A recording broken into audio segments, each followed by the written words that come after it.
kepada murid-muridnya, aku diutus kan, aku sebenarnya sebagai hamba, nah, aku guru, itu tidak apa ya, eh, nggak masalah itu disebut seperti itu. Tetapi waktu itu dia masih di dunia, begitu loh, dia mengatakan seperti itu. Coba dengarkan Kenapa dia? Bang Doli, saya boleh bicara nggak sedikit? Jadi bro, Iya, silakan silakan. Iya, silakan silakan. Iya, silakan silakan. Saudara kasih, saudara kasih. Saudara saya kasih. bicara sedikit. Saya nganggapin sih, saya mau nganggapin sih. Begini sih, kalau menurut saya belajar Alkitab itu, aku membaca Alkitab itu, kita tidak perlu kontekstual. Kita harus memahami kontekstualnya, latar belakangnya, perikopnya, sejarahnya, geopolitik saat itu, geoagamis saat itu, maksudnya geoagamis, agama apa yang beredar di sana, bangsa Israel atau agama-agama apa yang ada di sekeliling orang Yahudi sejaman Yesus. Itu harus kita pahami. Jadi tidak bisa kita tekstual. Contoh, di dalam Alkitab itu memang ada yang bilang itu firman Tuhan. Tapi kalau saya kelompokkan, di situ ada sejarah, ada puisi Raja Salomo untuk perempuan untuk istrinya mungkin itu. Bagi orang yang awam itu bilang kita pondok, tapi saya bilang tidak. Itu contoh kita sebagai suami untuk memuji istri kita. Oke, di situ ada tulisan raja, ada tulisan panglima perang. Jadi bermacam-macam karakter manusia membuat kitab itu. Jadi kalau kita secara sempit mengartikan apalagi membaca kitab suci, ya Alkitab hanya untuk dasar bahan untuk debat, sama sekali sangat berbeda untuk pemahaman kita. Jadi menurut saya tidak akan ketemu. Menurut saya lagi membaca Alkitab itu kita harus memahami ilmu apa ya, selain ilmu fikih, tapi kita harus tahu filsafat. Iya, masuk hukum. Jangan pakai bahasa istilah kami lah. Tak ada itu. Saya tidak tahu. Oke deh. Lewat ya. Kita harus mempelajari. Mohon teman-teman Kristen jangan menggunakan istilah-istilah di dalam Al-Quran, please. Yes. Oke ya. Oke. Saya kasih contoh aja ya. Saya kasih contoh aja.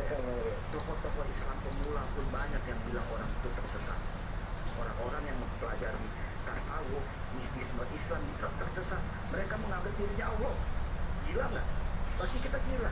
Makanya saya bilang memahami Yesus, ketuhanan Yesus, kita harus mendasarkan spiritisme juga.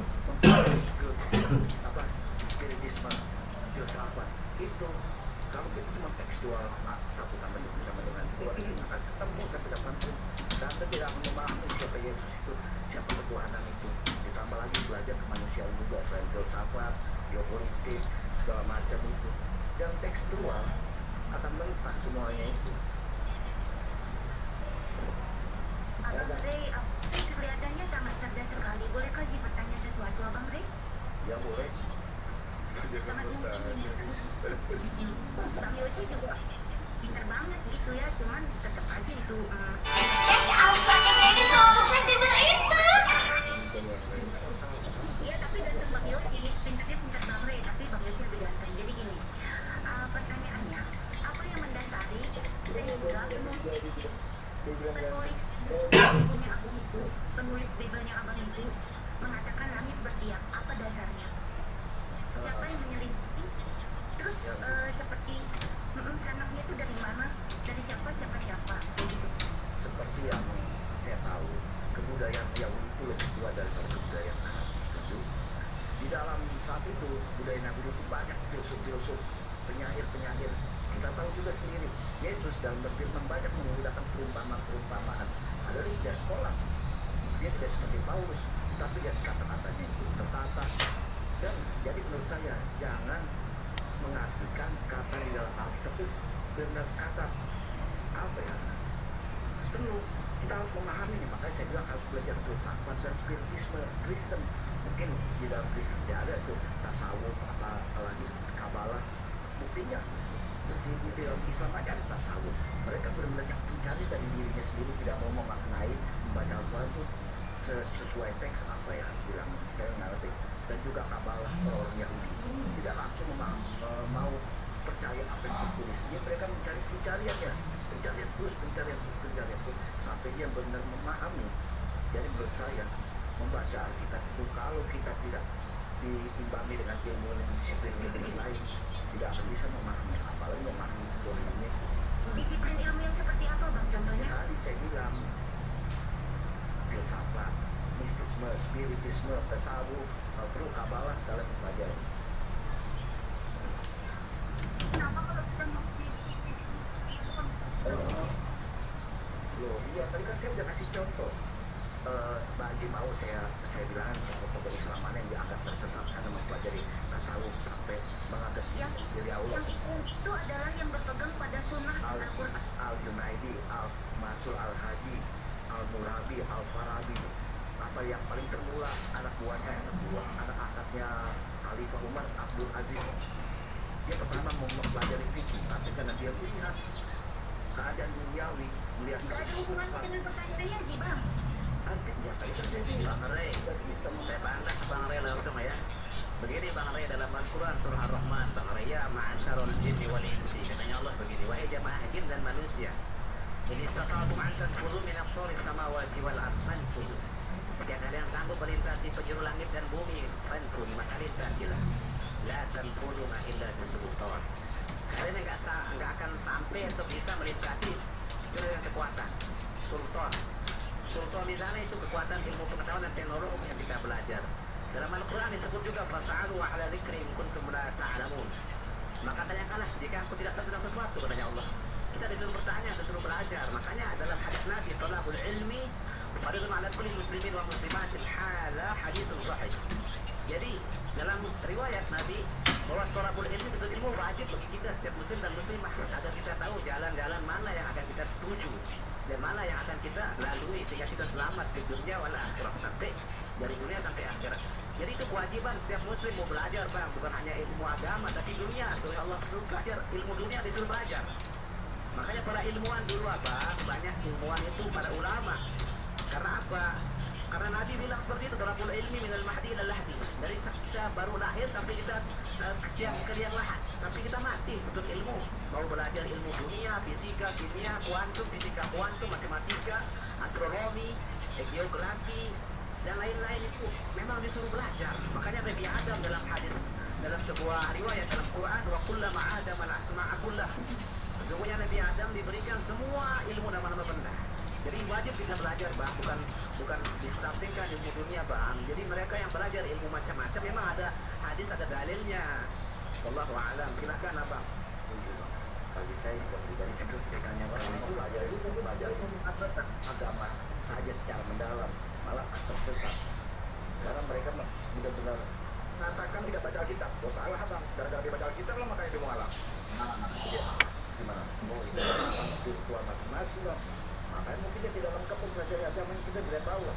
Tidak bisa saya mengampuni itu sih. Tidak bisa kata-kata nanti ngomong gitu bang bro tadi dalam ngomong kasihannya ketiduran bang. Silakan bro. Iya, menurut tiang-tiang itu artinya apa menurut si? Nah, tiang-tiang langit lah, langit ada tiangnya. Baca saja, kan membaca saja. Jika kita aja kok, masa sih langit ada tiang kayak gitu. Terus gali kenapa? Padahal menyampaikan bahwa perlu kita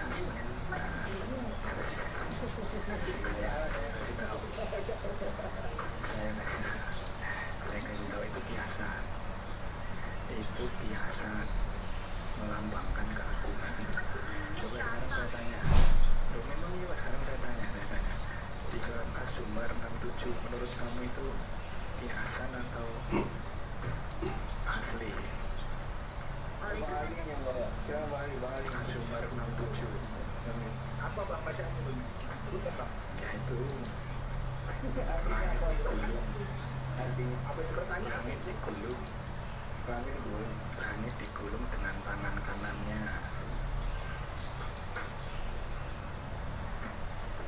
Itu asli atau kiasan ya? Ada nggak? Kamu punya ide nggak? Itu sih biar jawab. Ya. tidak pandai ilmu agama. Jadi dilarang keras kalau muslim tidak paham agamanya.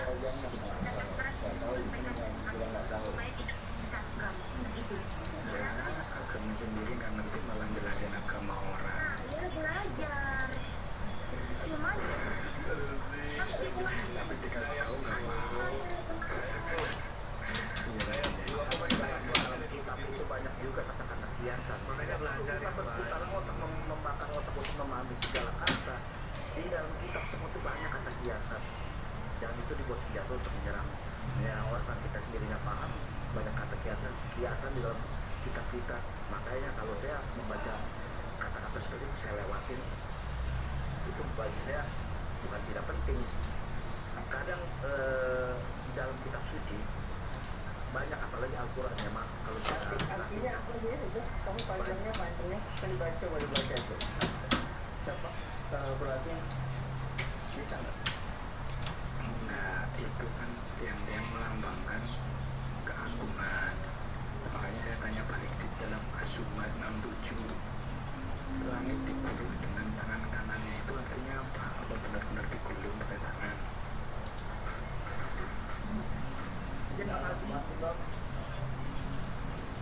Aku ngambil Al-Quran. Digulung itu bukan berarti digulung dengan tangan, apa itu bermakna seperti dalam Quran surah At-Takwir, ida syamsu kuwirat.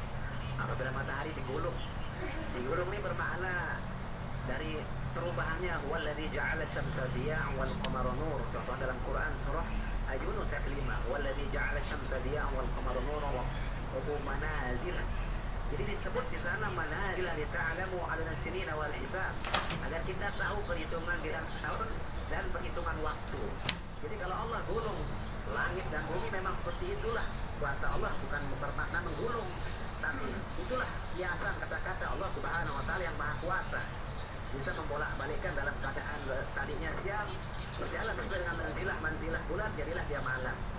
Jadi itu perhitungan waktu dan hisab dalam Quran, Bang. Jadi kalau ada kata-kata biasa itu memang kita maknanya dalam Quran itu memang kuasa Allah Ta'ala yang maha segala-galanya dalam Quran. Nah, kalau dalam kehidupannya apa mungkin menggulung dalam enggak. Berarti boleh silakan apa proses Kebiasaan. karena banyak ada sastra tertinggi. Oh iya boleh. Ya, terima kasih Pak.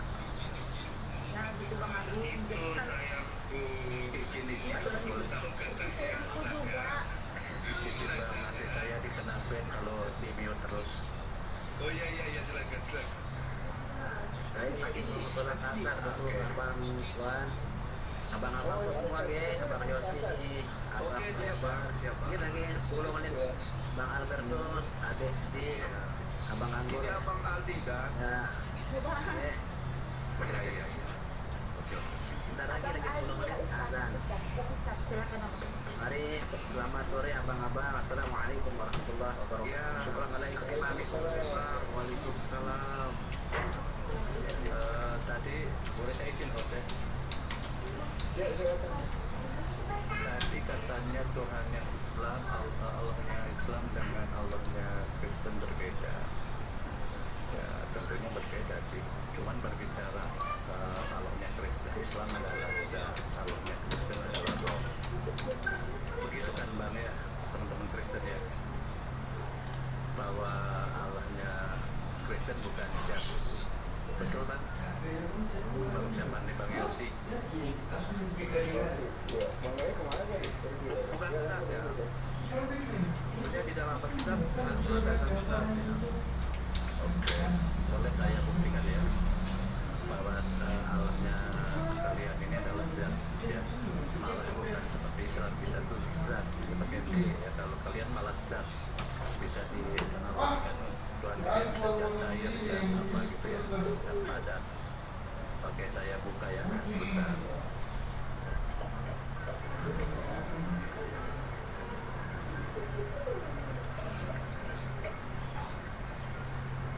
Tapi bentar lagi aku mau turun ya. Mau ada kerjaan. Bisa makan sih. Nah ya, Abang Wan ada Bang Suparji turun aja Abang cuma naik Coba di Ibrani 1 ayat 3 ya. Ternyata Tuhan kalian itu adalah zat ya. Nah, zat ini malah Bacakan aja, Bang. Ini aja, ada baca. Oke, saya bacakan ya. Memang lama ya, saya baca ya.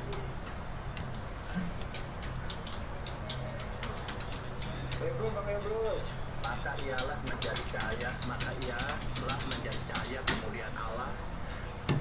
Allah ya, dan zat Allah yang kelihatan serta dia menanggung segala sesuatu dengan firman kuasanya, dan setelah dia membuat sucian segala dosa, maka duduklah ia di sebelah kanan yang maha besar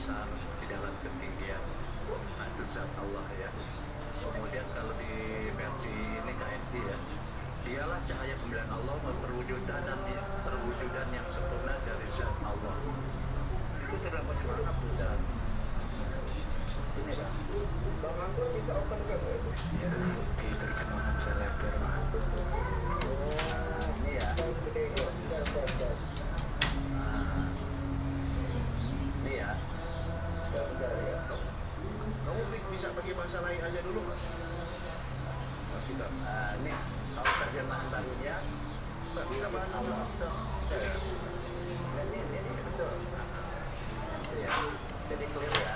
Basuhan kalian itu yang tadi digaung-gaungkan Allah bukan zat, ternyata di sini zat Allah ya. Ya, clear ya. Ini loh Bang, sabda web.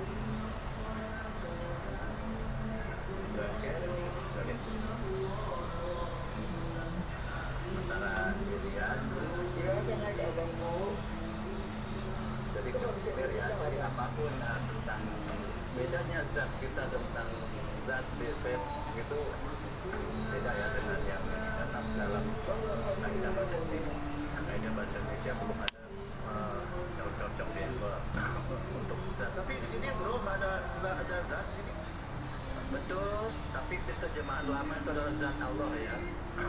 Oh itu mah diganti-ganti aja. Nah itu tidak tahu itu. Tidak sesuai dengan Ini versinya, ini versi bahasa Indonesia. di Inggrisnya juga. Kamu ke Inggrisnya juga. Nah nih lihat, ini di kitab versi KSP-nya ya. Kan banyak kitab-kitab yang mau dimasukkan nah, diversikan. Ya ada beberapa kitab-kitab yang coba kamu baca kitab sekarang beda. Oke, kita lihat di ini Alkitab Sabda sekarang Ini ya. aku baca ini. Ini yang Saya bacakan Sabda ya. kita benar. Aku baca ini yang benar ini yang benar. Kitab saya yang benar. Ini saya baca kitab saya yang benar. Kitab aku itu mau penyesalan. Gitu ya. Iya. Ini aku baca di Ibrani 1 ayat 3. Ini adalah cahaya kemuliaan Allah dan gambar wujud Allah dan menopang segala yang ada dengan firman-Nya yang penuh kekuasaan. Dan setelah ia selesai mengadakan penyucian dosa, ia duduk di sebelah kanan Yang Maha Besar di tempat yang maha tinggi. Kita ada satu situ. Kita bawa kitab yang versi Nah sekarang kita tadi kan tadi ya kitab yang kita pada pakai di sini. Bahkan kitab yang kita pakai sekarang ini. sabar dulu Bang, nanti saya belum sampai ke sana Bang ya. Nanti gini ya, kita pakai paham itu Pakai lain aja dulu Bang. Yang kita pakai sekarang ya. sabar dulu. Tidak yang saya pakai itu. Ya nggak apa-apa. Pakai yang ini sekarang. Nggak pakai kitab yang Iya sabar dulu. Ini juga resmi loh, ini resmi diakui loh. kita Resmi diakui. saya nggak pakai ini aja. Ya sabar dulu. Kita berbicara tadi kan di sana. Sekarang saya mau bantu ya.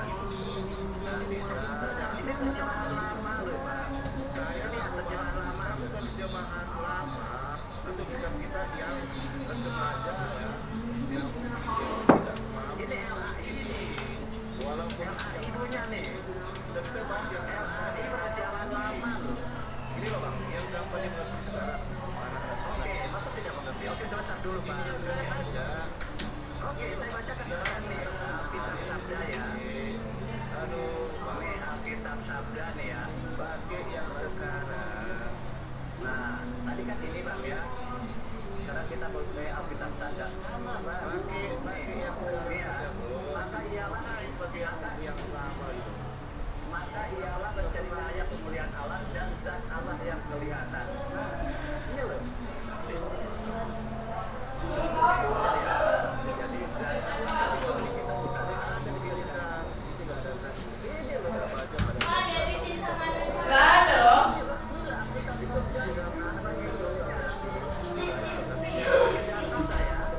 Gak perlu.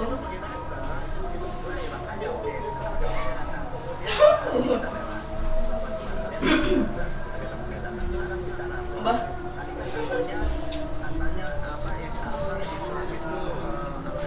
katanya kalau enak baca mau buat lagi.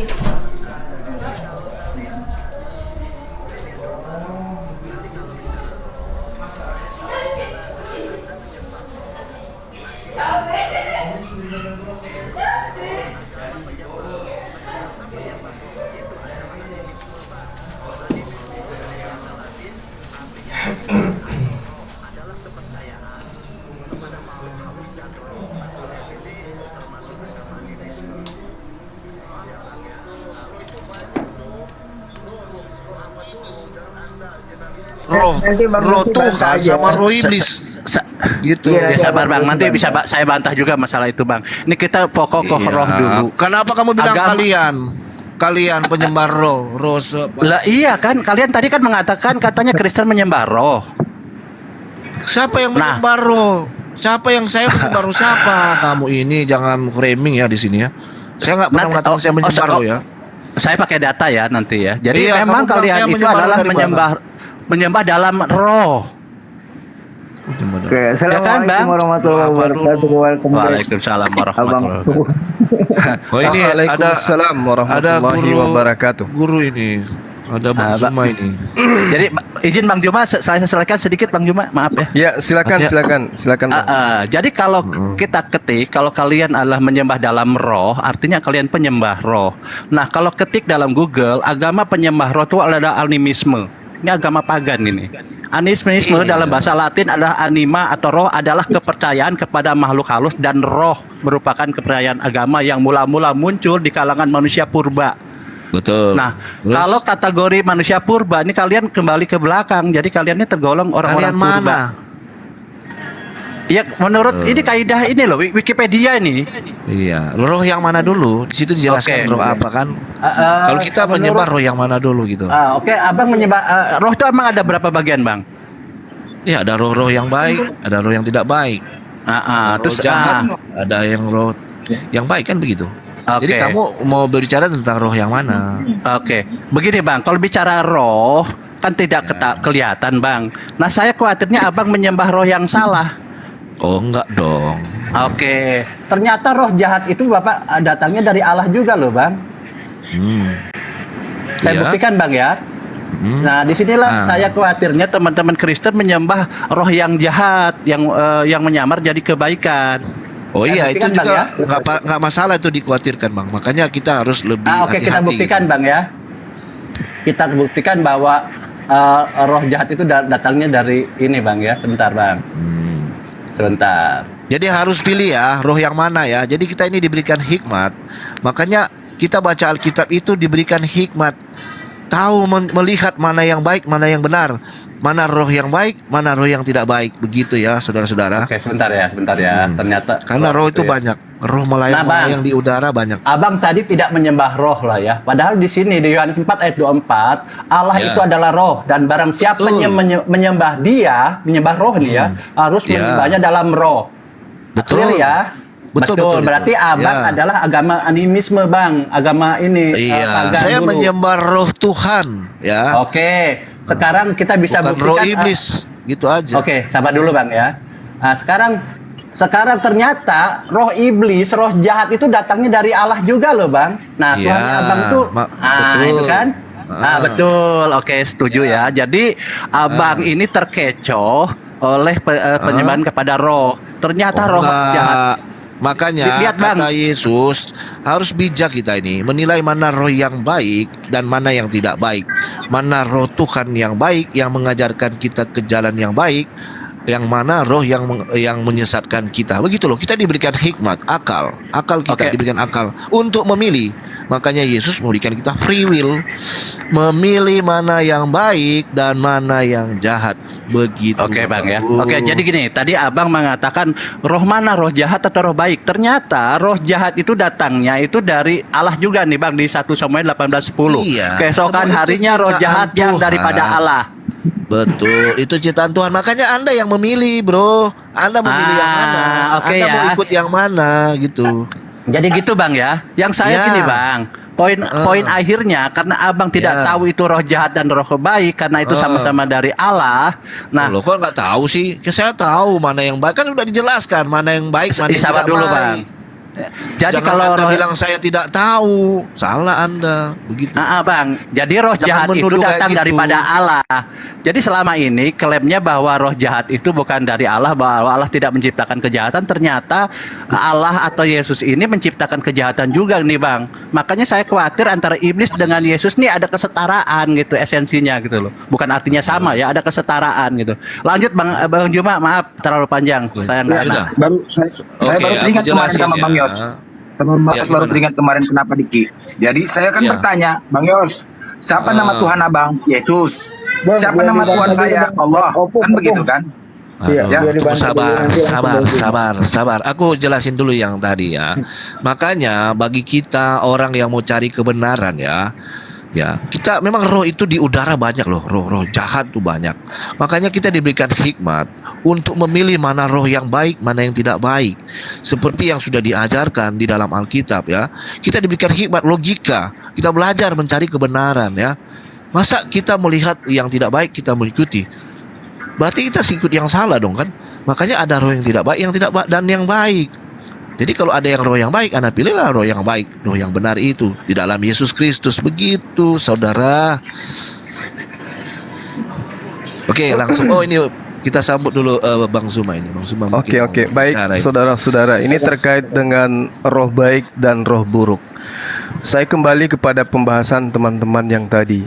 Kalau di dalam Al-Quran itu sangat jelas diterangkan Bismillahirrahmanirrahim. Wa min ayati khalqus samawati wal ar wa ikhtilafus sinatikum wa alwanikum inna fi dzalika laayatil lil alimin. Jelas sekali dikatakan di sana bahwasanya di antara tanda-tanda kebesaran Allah menciptakan langit dan bumi, Allah menciptakan perbedaan bahasa manusia dan juga menciptakan warna kulit. Jadi terkait dengan bahasa di atas muka bumi ini, Allah Subhanahu wa taala itu adalah penciptanya. Ini jelas dalam Al-Qur'an. Nah, kembali kepada kitab yang kita imani. Al-Qur'an kemudian diwahyukan dalam bahasa Arab. Kemudian Yesus jelas kemudian menerima firman. Di dalam pengajaran Yesus, saudara-saudara sekalian, nanti tolong ditanggapi ya teman-teman. Di Yohanes 20 nomor 16 itu diberitakan, kata Yesus kepada Maria, Maria berpaling dan berkata kepadanya dalam bahasa Ibrani. Jadi satu, Yesus berkata kepada Maria dalam bahasa Ibrani. Kemudian di dalam Ya, lanjut. Kemudian di dalam Kisah Para Rasul 26 nomor 14, kami semua rebah ke tanah dan aku mendengar suara yang mengatakan kepadaku dalam bahasa Ibrani. 2. Yang ketiga, jelas sekali dalam kitab saudara Kisah Para Rasul 22, di sana dikatakan bahwasanya, hai saudara-saudara dan bapak-bapak, dengarkanlah apa yang hendak kukatakan kepadamu sebagai pembelaan diri. Ketika orang banyak itu mendengarkan, ia berbicara dalam bahasa Ibrani. Makin tenanglah mereka. Dan kemudian ia berkata, aku adalah orang Yahudi. Ini Paulus pun mengajarkan kepada orang-orang yang ada di sekitarnya dengan menggunakan bahasa Ibrani. 3. Keempat, di Markus 7 nomor 34. Kemudian sambil menengadah ke langit, Yesus menarik napas dan berkata kepadanya, Ephata. Maka Ephata ini kita pahami ternyata ini adalah menggunakan bahasa Ibrani, bahasa Aramaik. Nah, Ephata artinya bukalah. Itu adalah bahasa Aram atau bahasa yang digunakan Yesus di dalam kemudian berdialog dengan Tuhannya. Nah, sedangkan yang ingin saya katakan kepada saudara-saudara, ketika diterangkan Yesus berbicara menggunakan bahasa Ibrani, Yesus menggunakan bahasa Ibrani, Yesus sendiri mengatakan bahwasanya aku tidak berkata-kata dari diriku sendiri, apa yang aku katakan adalah apa yang diperintahkan untuk aku katakan dan aku sampaikan. Berarti Yesus tidak melakukan penambahan kata, juga tidak melakukan pengurangan kata. Nah, sementara Yesus menerima sudah pasti menggunakan bahasa Ibrani, bahasa kaumnya, minimal bahasa Aram. Nah, pertanyaannya kepada teman-teman semua yang ada di sini, kalau kitab saudara itu adalah firman Tuhan, mana firman yang Yesus terima pertama kali, yang masih dalam bahasa Yesus, yang tidak mengalami penambahan dan tidak mengalami pengurangan? Karena Al-Quran mengatakan bahwa ahli kitab itu bukan kalian, tapi ahli kitab sebelum teman-teman Kristen itu mengurangi dan menambahkan, bahkan menyembunyikan. Itu yang diterangkan oleh Al-Quranul Karim, bahwa mereka kemudian menyembunyikan kebenaran yang datang kepada mereka. Al-Quran mengatakan, ya ahlal kitab, qad ja'akum rasuluna yubayyinu lakum katsira mimma kuntum tukhfuna minal kitabi wa yafu an katsir. Kalian menyembunyikan, lalu kemudian mencampur adukkan. Nah, kalau teman-teman, saudara-saudara yakin bahwa kitab saudara itu adalah firman Tuhan, kenapa bercampur aduk dengan pernyataan-pernyataan pengarangnya, sementara Yesus sendiri tidak kemudian berkata-kata dari dirinya sendiri? Yesus tidak menambahkan berarti, Yesus tidak mengurangi berarti, karena apa yang dikatakan adalah apa yang disampaikan untuk disampaikan kepada Bani Israel. Tolong terangkan ke kita di mana segala firman yang Yesus terima dalam bahasa Ibrani itu. Silakan. Silakan Bang Yos. Enggak Bang itu dulu. Di Bible dia nggak ada zat. Yang satunya ada zat. Jadi gini loh, berubah-ubah di Bang Zuma. siapa sih? Bang Yogi mau jawab. Bang Yogi dari Kristen ya Bang Yogi? Siapa yang mau jawab? Siapa yang mau jawab Kristen sini? Aku mau ke ini loh, mau ada kerjaan ini, benar. Aku Oh tadi udah kan Bang ngomong. Bang itu dulu Bang Yosi dulu Sebelum nanti Bang Zuma naik, aku udah ngomong ya. Iya. Baik Aku Bang, nggak baik pernah- Bang. Masih ada waktu kok sebentar Ya. atau apa. Maklum itu kita kan orang kerjaan semua. Ya, silakan. Iya, ada yang mau jawab nggak di sini? Kalau nggak ada, nanti saya yang jawab gitu. Jawab dulu dah. Bang Yogi mau jawab duluan? Apa Bang ini? Tadi cuma mau menambahin aja. Makanya tadi ada kata zat tadi yang disampaikan. Tunggu Bang, ini kita lagi bahas yang lain yang nih. di kitab Bang Yosi Bentar. di kitab Bang Yosi tadi nggak ada Kita zat. udah bahas yang makanya itu lain. berubah-ubah selaras Bang dengan apa yang Albertus disampaikan mau jawab Bang Zuma. atau tidak? Ini kita lagi bahas yang lain, kamu nggak ikut ini loh. Ini Bang Zuma udah pakai Bang Bro bahas aja yang mau lain. jawab duluan apa enggak Bang Bro? Ya, Apa Bang silakan Bang? dijawab itu pertanyaan Bang Zuma. Saya mau ke Bang Zuma. ada kerjaan soalnya. Nanti kalian aja di sini sama Bang Zuma. Iya sama aku juga ada aktivitas. Tapi nggak apa-apa. Soal firman yang diterima oleh Yesus, semua sudah disampaikan seperti yang tertulis dalam Alkitab. Segala firman yang telah Engkau berikan kepadaku telah aku sampaikan, dan mereka percaya bahwa aku berasal daripadamu. Itu Bang. Jadi menurut Alkitab semua firman sudah disampaikan. Oke, saya paham kalau dari sisi itu betul. Yesus memang menyampaikan segala firman yang diterima. Itu betul. Tapi penekanannya di sini, Yesus sebagai penerima firman, sebagai perantara antara Tuhan dengan manusia. Yesus ada di tengah. Dia sebagai orang yang punya hak dan kewajiban menerima dan kewajibannya menyampaikan. Di dalam kitab saudara, Yohanes 8 nomor 26, banyak yang harus kukatakan dan kuhakimi tentang kamu. Akan tetapi Tuhan, Dia yang mengutus aku adalah benar. Dan apa yang kudengar daripadanya, itu yang kukatakan kepada dunia. Berarti Yesus punya kapasitas nih, sebagai pendengar dari firman, kemudian penyampai firman. Nah sekarang, dalam hal penyampaian Yesus, dia katakan, aku tidak berkata-kata dari diriku sendiri. Jadi Yesus ini memurnikan segala ilham ilahi, segala firman ilahi yang diterima, lalu kemudian disampaikan kepada pengikutnya. Nah, kalau Yesus aja tidak menambahkan, tidak mengurangi dari dirinya terhadap firman yang diterima, lantas bagaimana dengan kitab saudara yang tinggal menyisahkan terjemahan? Sementara Yesus, kita dengarkan tadi, ada beberapa poin Yesus berkata dalam bahasa Ibrani. Bahkan Paulus pun dengan lantangnya mengatakan, aku mendengarkan suara dalam bahasa Ibrani. Nah, berarti Yesus dalam hal ini ketika menyampaikan perkataan dari ilahi, dari Tuhan, dia tidak menambahkan dan tidak menguranginya. Yang kita tuntut sekarang ini adalah apa yang diterangkan oleh Al-Quran. Ya ahlal kitab, lima talbisunal haqqa bil batil wa taktumul haqqa wa antum ta'lamun. Wahai ahli kitab, mengapa engkau menyembunyikan kebenaran? Ya ahlal kitab, qad ja'akum rasuluna yubayyinu lakum katsiran mimma kuntum tukhfuna minal kitab wa ya'fu an katsir. Qad ja'akum minallah nurun wa kitabum mubin. Kepadamu banyak hal yang dijelaskan oleh Rasulullah Muhammad sallallahu alaihi wasallam yang kalian sembunyikan. Ini kata Quran. Yang kalian sembunyikan. Nah, sekarang kalau saudara-saudara Kristen saya ini bukan korban dari ahli kitab yang menyembunyikan pengajaran Isa atau Yesus, mana segala firman yang Yesus terima tersebut? Yang murni, tidak ada penambahan, tidak ada pengurangan. Oke, Silakan. jadi yang mau diminta ini apa sih Bang Zuma? Yesus itu mengajarkan tentang kasih loh. Itu dia mengajarkan yang selalu ini ya. Semua ditulis oleh murid-muridnya dan berapa murid-muridnya yang menuliskan tentang dia. Itulah ajaran Yesus yang mereka tulis ya. Itulah kebenaran di dalam Alkitab ya. Kita boleh baca dari Matius ya. Matius itu sampai Wahyu ya. Berbicara tentang Yesus loh, kurang apa lagi? Di mana yang disembunyikan di situ? Ya, tidak ada yang disembunyikan di situ tentang Yesus. Itu berbicara semua tentang Yesus. Ya, murid-murid Yesus ya, berapa murid Yesus menuliskan itu. Jadi tidak ada yang disembunyikan di situ, Bang Zuma. Oke, baik saudaraku. Saya ngerti dari aspek itu, paham saya bahwa penulis kitab saudara sedang menceritakan keadaan, keberadaan, kondisi, situasi Yesus.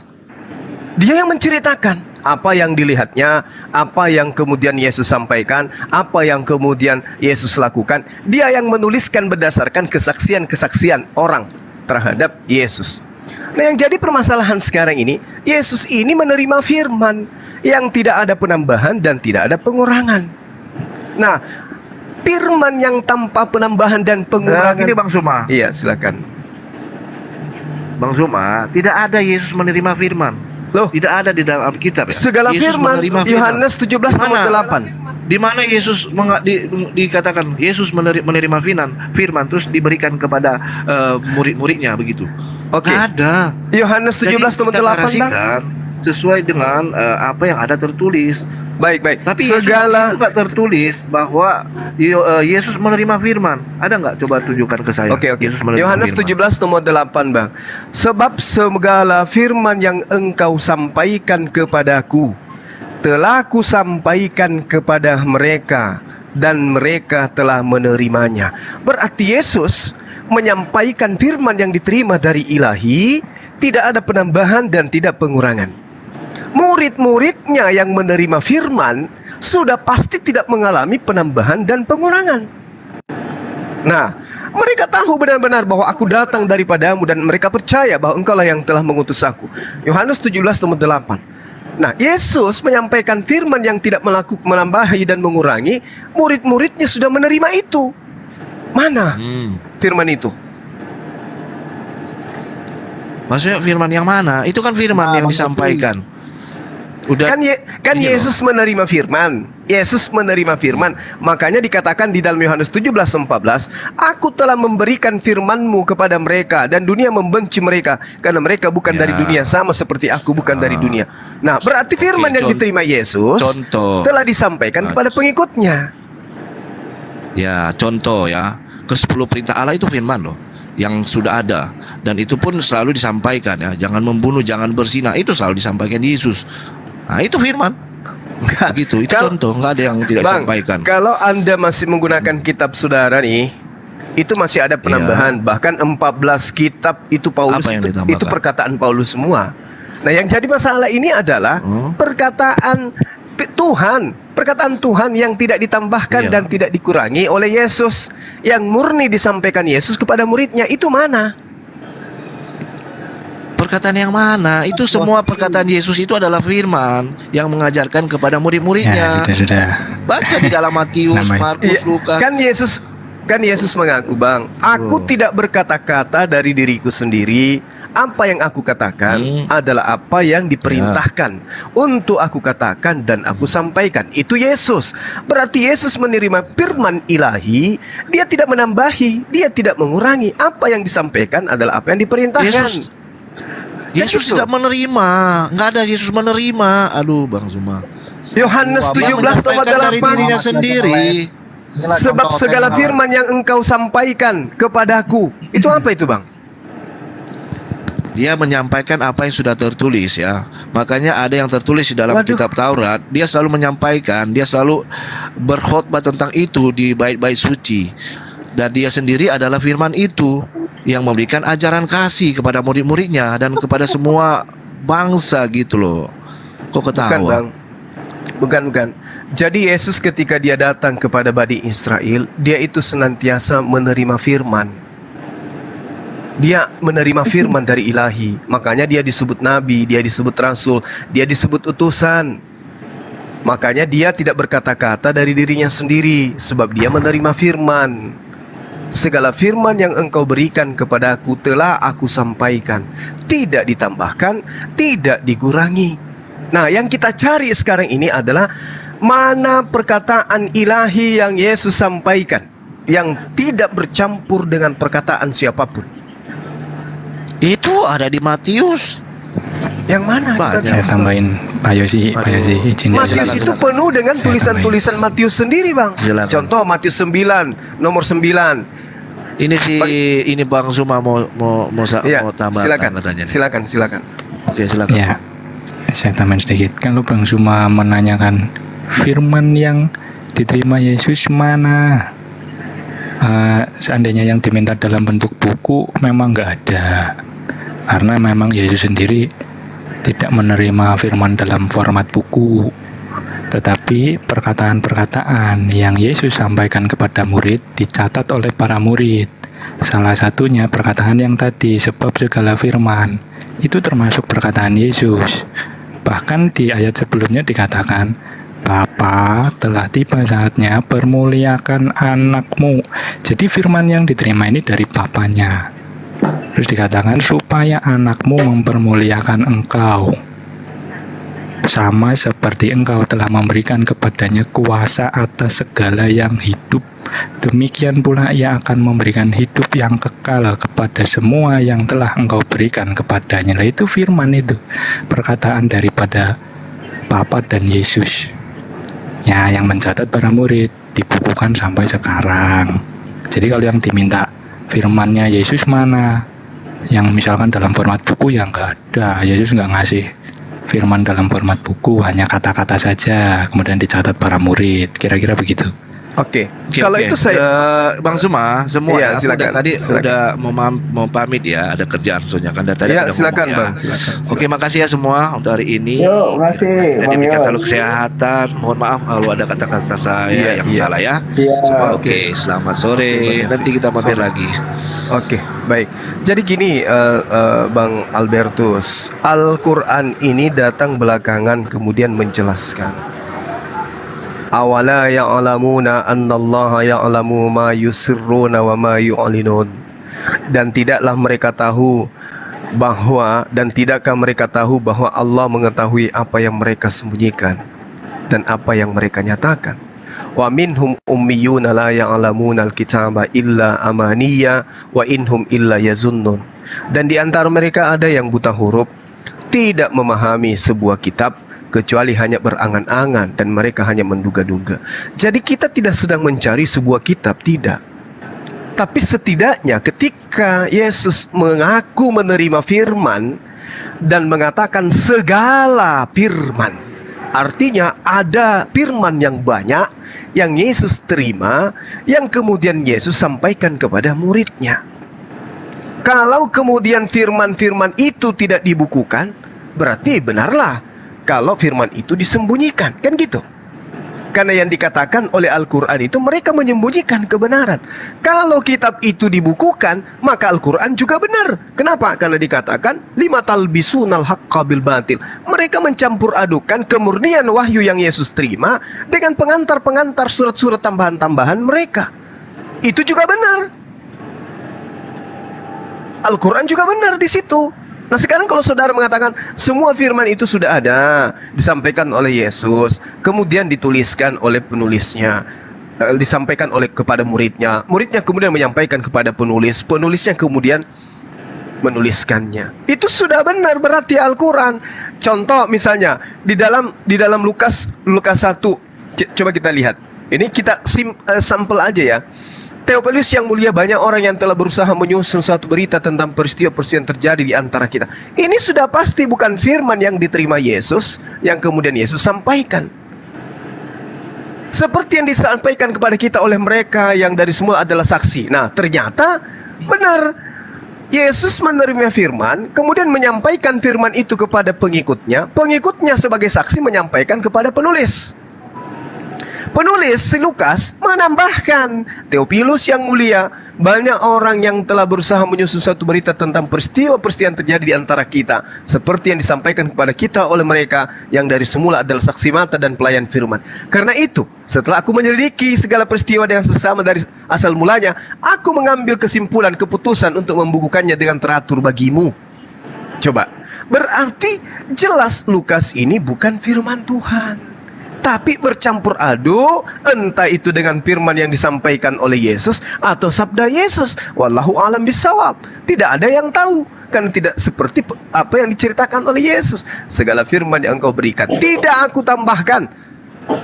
Coba, aku tidak berkata-kata dari diriku sendiri, berarti tidak aku tambahkan dari diriku. Artinya murni firman ilahi aku sampaikan kepada mereka. Lukas tidak murni lagi, Matius tidak murni lagi, Yohanes tidak murni lagi, Markus tidak murni, apalagi Paulus. Paulus itu nggak pernah bertemu Yesus. Jadi kayak mana ceritanya? Anda bisa menggadaikan iman Anda kepada sebuah buku yang ternyata bukan firman Tuhan lagi. Itu yang jadi masalah, Bung. Saudara Alberto, silakan.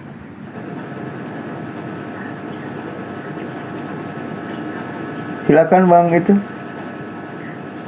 Bang Bro sambil nunggu temennya naik ke atas. Iya, Silakan ya berarti permintaan. berarti tambah komplit Bang. Cuma berarti Alkitab ini komplit, ada perkataan Yesus, ada kesaksian murid, kan gitu ya. Gitu aja sih paling aku bilang kalau Alkitab ya berarti komplit. Ada firman Tuhan, perkataan Yesus, kesaksian para murid, ya kan, ada cerita contoh-contoh hal-hal yang buruk, ya komplit lah berarti. Oke, tapi bagaimana dengan peringatan Tuhan, Bang? Jangan kamu menambahi apa yang kuperintahkan kepadamu, dan janganlah kamu menguranginya. Dengan demikian kamu berpegang pada perintah Tuhan yang kusampaikan kepadamu. Segala yang kuperintahkan kepadamu harus kau lakukan dengan setia. Jangan engkau menambahinya ataupun menguranginya. Apabila di tengah-tengahmu muncul seorang nabi atau seorang pemimpi, dan ia memberitahukan kepadamu satu tanda mujizat, dan apabila tanda mujizat itu dikatakannya kepadamu itu terjadi, dan ia membujuk, mari kita mengikuti Tuhan lain yang tidak kau kenal, dan mari kita berbakti kepadanya. Janganlah engkau mendengarkan perkataan nabi atau pemimpi itu, sebab Tuhan Allahmu mencoba kamu untuk mengetahui apakah kamu sungguh-sungguh mengasihi Tuhan dengan segenap hatimu, segenap jiwamu. Ini perintah, Bang. Jadi kalau Anda mengatakan lebih sempurna, lebih komplit lagi, tapi hati-hati, akan ada pengajar-pengajar dan pemimpin nabi-nabi yang kemudian nanti ditengarai ini adalah pengajar palsu. Amsal 30 nomor 6, jangan menambahi firman Tuhan supaya engkau tidak ditegurnya dan dianggap pendusta. Berarti firman yang ada sampai kepada Yesus tidak boleh ditambah, tidak boleh dikurangi. Amsal 30 nomor 6, ketika ada buku, ada kitab yang ditambahi dengan perkataan-perkataan orang lain, maka itu adalah firman palsu, tidak lagi suci. Ini di kitab yang menerangkan dirinya sendiri. Nah, inilah yang Al-Quran katakan, lima talbisunal haqqa bil batil wa taktumul haqqa wa antum ta'lamun. Tadi di awal, Bang, kita mendengarkan banyak pernyataan-pernyataan. Yesus kemudian berbahasa Ibrani, Yesus menggunakan bahasa Aram. Lalu mana bahasa itu? Mana perkataan-perkataan itu? Ternyata sudah menjadi terjemahan. Contoh nih, tak kasih data. Di dalam kitab saudara diterangkan dalam Yohanes 1 nomor 43. Pada keesokan harinya, ini pengantar ini bukan firman Tuhan. Ini adalah pengantar dari penulis Yohanes. Pada keesokan harinya, Yesus memutuskan untuk berangkat ke Galilea. Ini tidak mungkin adalah perkataan yang keluar dari mulut Yesus sebagai firman. Tidak mungkin. Aku menerima firman. Bunyi firmannya adalah keesokan harinya Yesus memutuskan. Harusnya pada keesokan harinya aku memutuskan untuk berangkat ke Galilea. Lalu aku bertemu dengan Filipus dan kemudian berkata kepada Filipus, ikutilah aku. Tapi narasinya tidak begitu. Nah, cuman yang perlu dipahami di sini di Yohanes 1:43, menurut tulisan daripada penulis Yohanes, dia mengatakan bahwa Yesus memanggil seseorang bernama Filipus.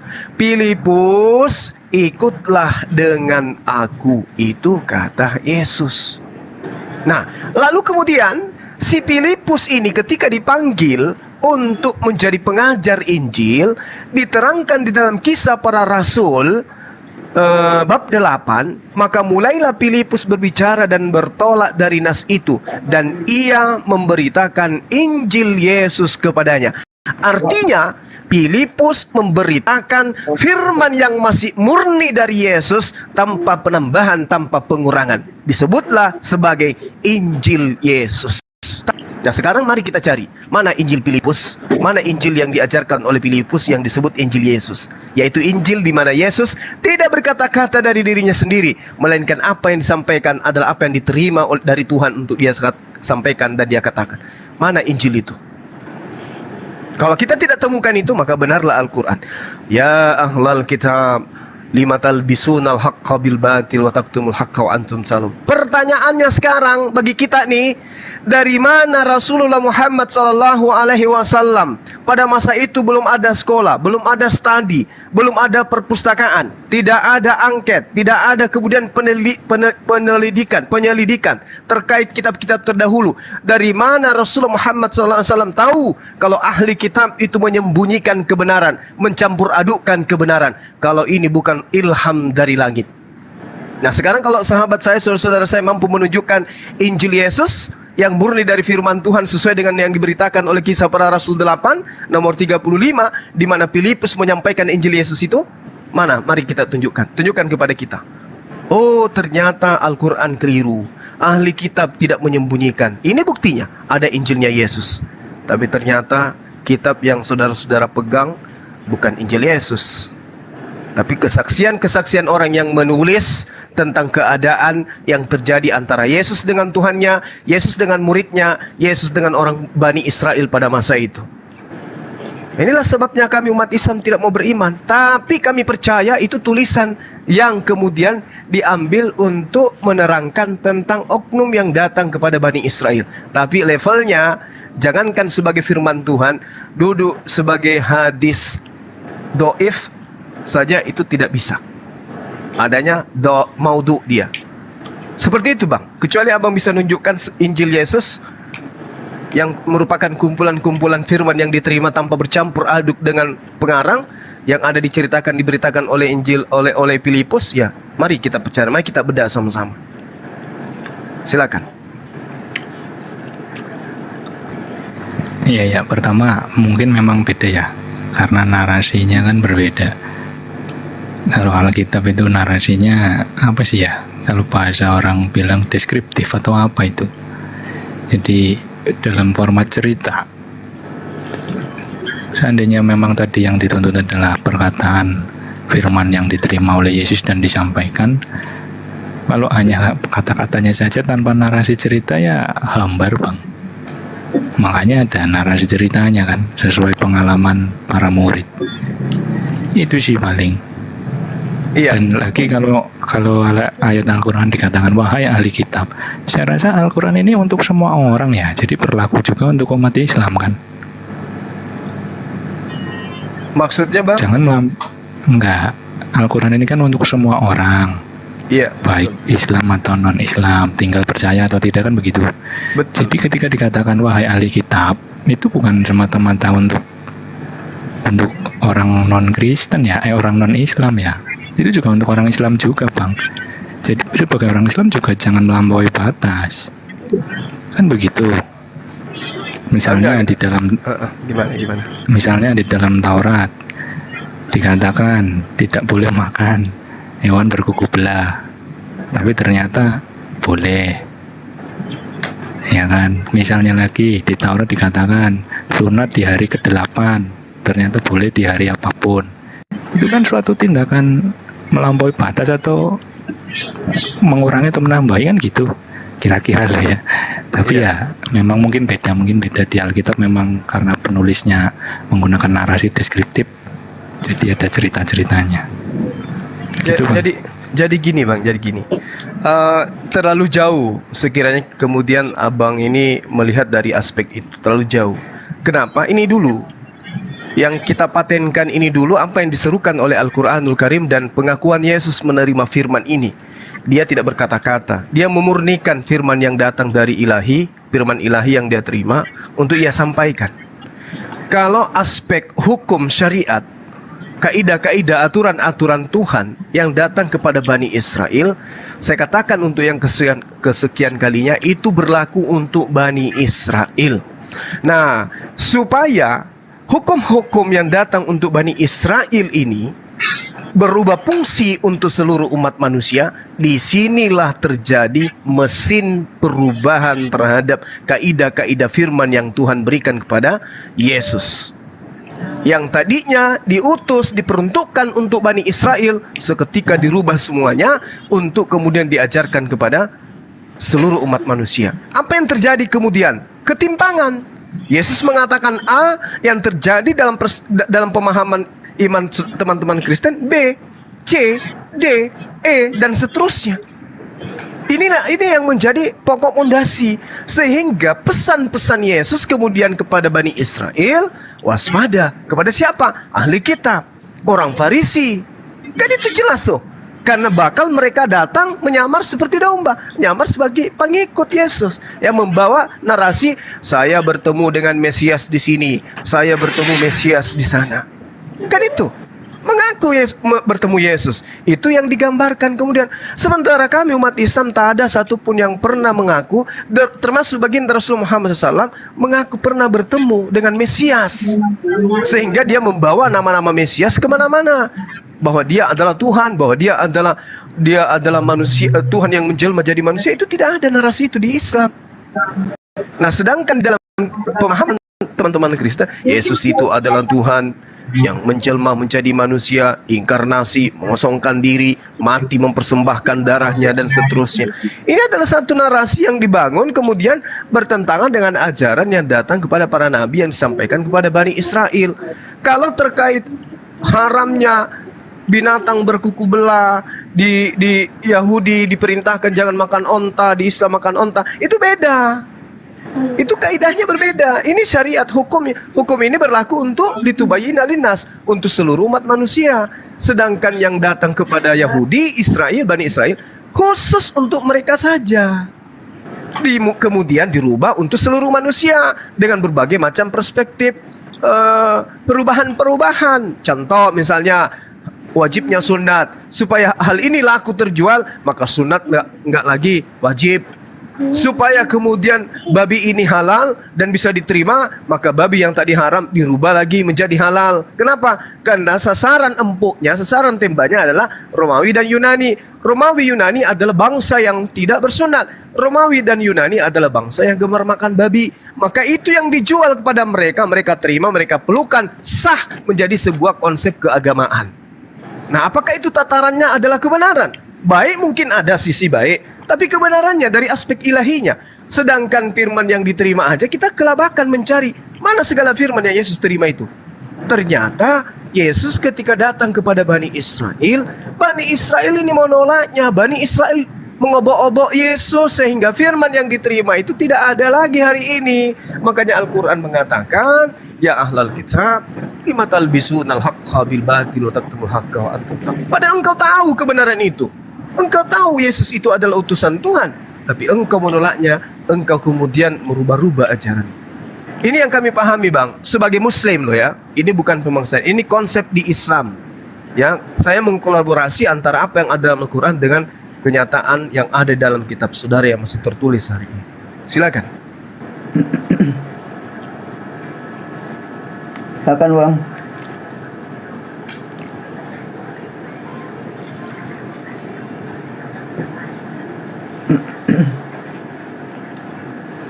Bang itu siapa? Bang Bro.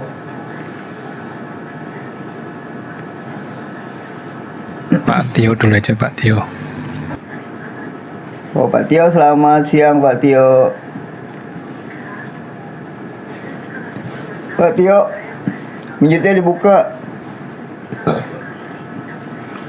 Loh, malah tidur naik ke atas. Turun aja deh.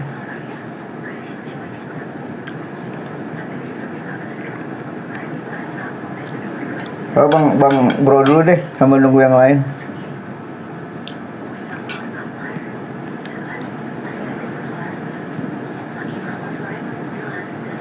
Bang mau. Iya sudah sih tadi.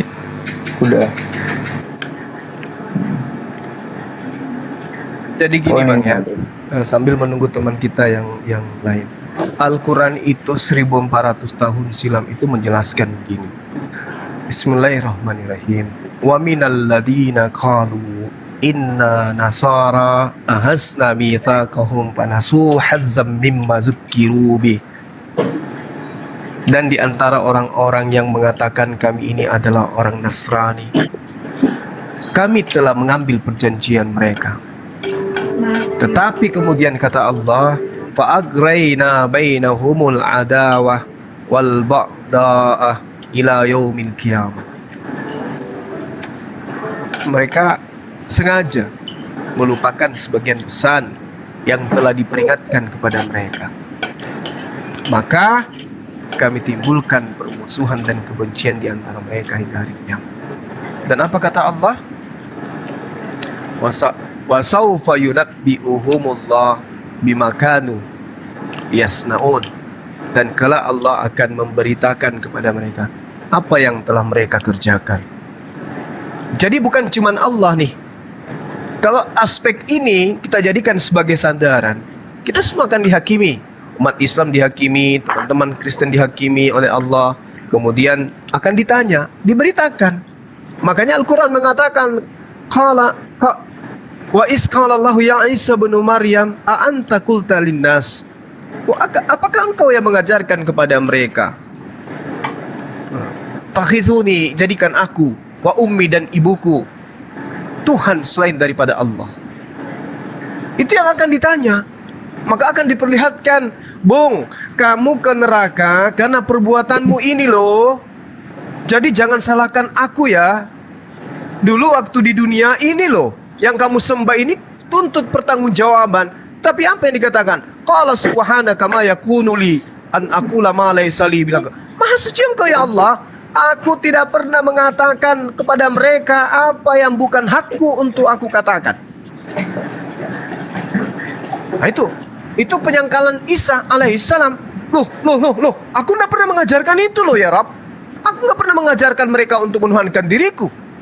Maka apa yang terjadi kemudian sebagai orang yang belajar apologet? Rupa-rupanya di dalam pengabaran Bible Matius 7, 21, 22, 23, Yesus pun mengatakan, enyahlah daripadaku, engkau semua pembuat kejahatan.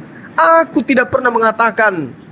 Lalu dikatakan, kecuali mereka yang melakukan kehendak. Sama, ani ubudullah rabbi wa rabbakum. Sama dalam Al-Quran. Aku hanya mengajarkan kepada mereka kok, hidup kekal itu adalah sembahlah Allah, Tuhanku dan Tuhanmu. Wahai Maria, jangan engkau menyentuh aku, tapi katakan, pergilah kepada saudara-saudaraku, katakan kepada mereka, aku akan pergi kepada Tuhanku dan Tuhanmu, Allahku dan Allahmu, Bapakmu dan Bapakku. Jelas itu.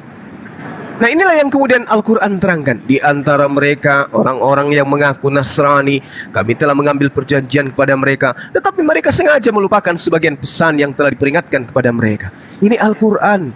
Kami merasa risih sebagai sahabat muslim. Kebenaran yang begitu terukur, begitu sistematis di zaman digital saat ini, kebenaran dari beberapa aspek, sekian banyak aspek, sekian banyak unsur, Al-Quran, Bible, penafsiran, kitab-kitab yang mengajak kita untuk menjadi orang yang baik di hadapan Tuhan, masih kurang gitu. Ya ahlal kitab, qad ja'akum rasuluna yubayyinu lakum katsiran mimma kuntum tukhfuna minal kitab wa ya'fu an katsir. Wahai ahli kitab, sungguh telah datang Rasulullah Muhammad sallallahu alaihi wasallam kepadamu. wahai orang Nasrani, wahai orang Kristen, wahai orang Buddha, Hindu, Yahudi, semua telah datang kepada kami, Rasul kami, untuk menjelaskan kepadamu banyak hal dari kitab yang kamu sembunyikan dan banyak pula yang dibiarkan olehnya. Sungguh telah datang kepadamu cahaya dari Allah dan kitab yang menjelaskan. Al-Quran menjelaskan itu, menjelaskan apa yang kita uraikan barusan.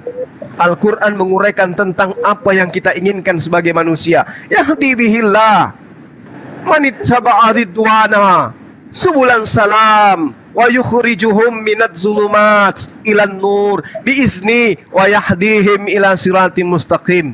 Dan kitab itulah, dengan kitab itulah kemudian Allah memberi petunjuk kepada orang yang mengikuti keridaannya ke jalan yang keselamatan. Dengan Al-Quran itulah Allah memberi petunjuk kepada orang yang mengikuti keridaannya menuju kepada jalan keselamatan. Dan dengan Al-Quran itu pula Allah mengeluarkan orang itu dari gelap gulita kepada cahaya dengan izinnya, dan menunjukkan dengan Al-Quran itu kepada jalan yang benar.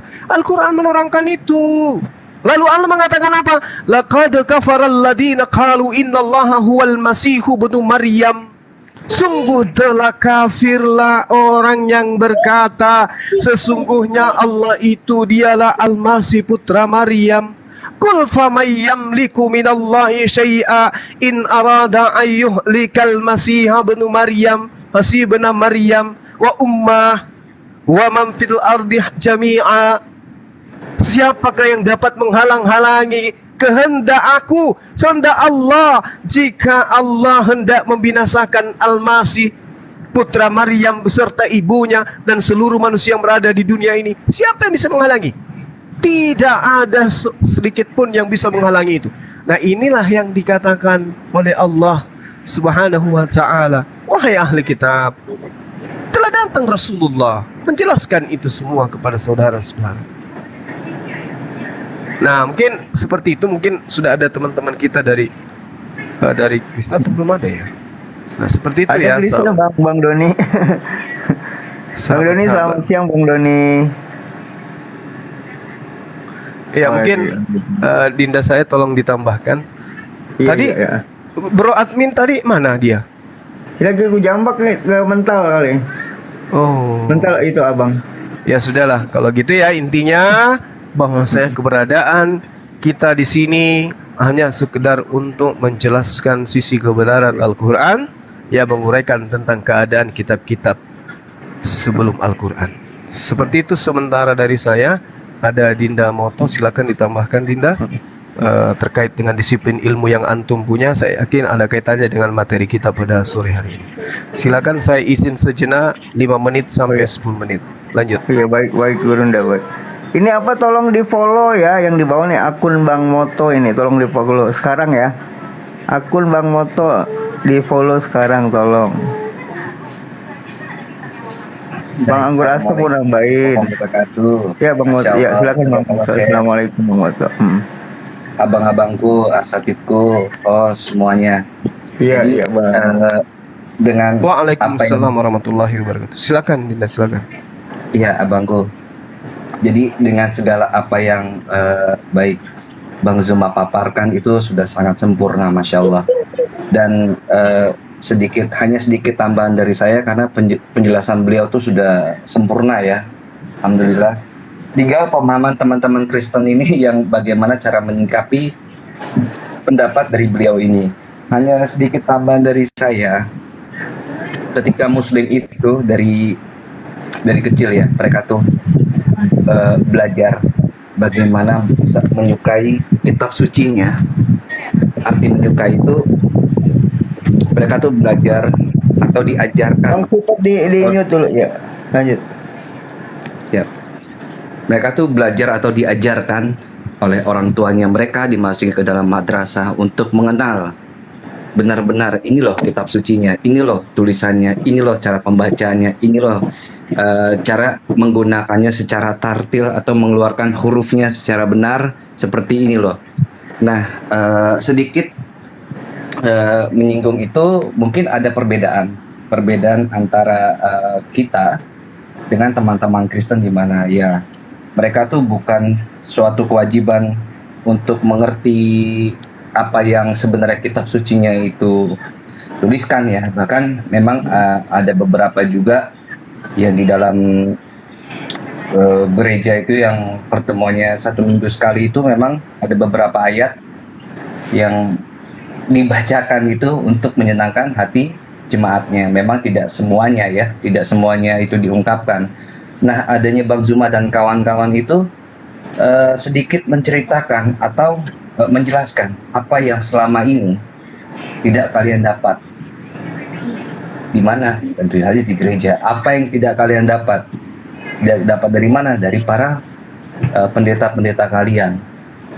Dan inilah termasuk salah satu jalan Bang Zuma dan teman-teman para apologet ini, Masya Allah, yang girohnya itu memang salah satunya untuk membentengi umat Islam awam dari misi pemurtatan, dari bahayanya menyembah sebuah ciptaan. Karena semuanya itu tanda kutip ya memang konsep yang diada-adakan. Yang Bang Zuma bilang, yang tadi mana Injil Filipus, mana Injil ini ya. Murid-murid memang katakanlah mencatat apa yang Yesus katakan, tetapi otorisasinya seperti apa? Bisa nggak dikonfirmasi ulang sama Yesus? Nah, itu memang yang selama ini kalau menurut saya pribadi ada faktor keabu-abuan. Dan bagaimana tekstual itu berdiri? Bagaimana kita memahami betul secara tekstual itu Ibraninya seperti apa? Pendekatannya seperti apa? Karena kita semua paham ya, kita semua paham bahwa bahasa Indonesia itu jika dipadankan dengan bahasa Semitik, mau Ibrani, Aramaik atau Arabik, itu memang tidak bisa menampung seluruhnya gitu. Makna dari yang dimaksud suatu teks dari Ibrani gitu. Yang kita lakukan hanya pendekatan. Dan kita juga membuka memang ini ada loh kesilapan dari penterjemahan. Kesalahan dari penterjemahan itu. Jadi memang ada beberapa teks yang di made up ya, atau dibuat untuk ditujukan kepada suatu alur apa? Pengkultusan siapa? Terhadap Yesus Kristus itu sendiri. Itu kurang lebih dari saya. Ada abang saya juga nih, Mas Nandar, Masya Allah, guru saya juga ini. Assalamualaikum abangku. Oh, fitnah, masa saya guru, saya murid. Ini guru saya nih, Mas Nandar ini, Masya Allah. Guru Anda juga. Assalamualaikum, Bang Abi. Assalamualaikum, Mas Moto. Bang Anggur Asem, selamat sore. Saya nyimak ya. Terima kasih. Ini akan ditambahkan guru pada naik, yang Kristennya pada mental semua. Kemana bingung saya. Aku turun ya. Sama ini. minta aku minta dibantu, minta tolong untuk di follow biar bisa open cam untuk share data, karena kesulitan bagiku untuk data itu kalau open cam itu kurang lebih dari saya. Ayo yang Kristen di bawah naik, ayo dialog sih, nanya aja boleh kok, dialog, apalagi dialog gitu, nanya aja boleh, silakan, jangan typing aja di bawah. Sama Bang Moto nih ya, tolong di follow ya yang di bawah ya, Bang Moto tolong di follow sekarang.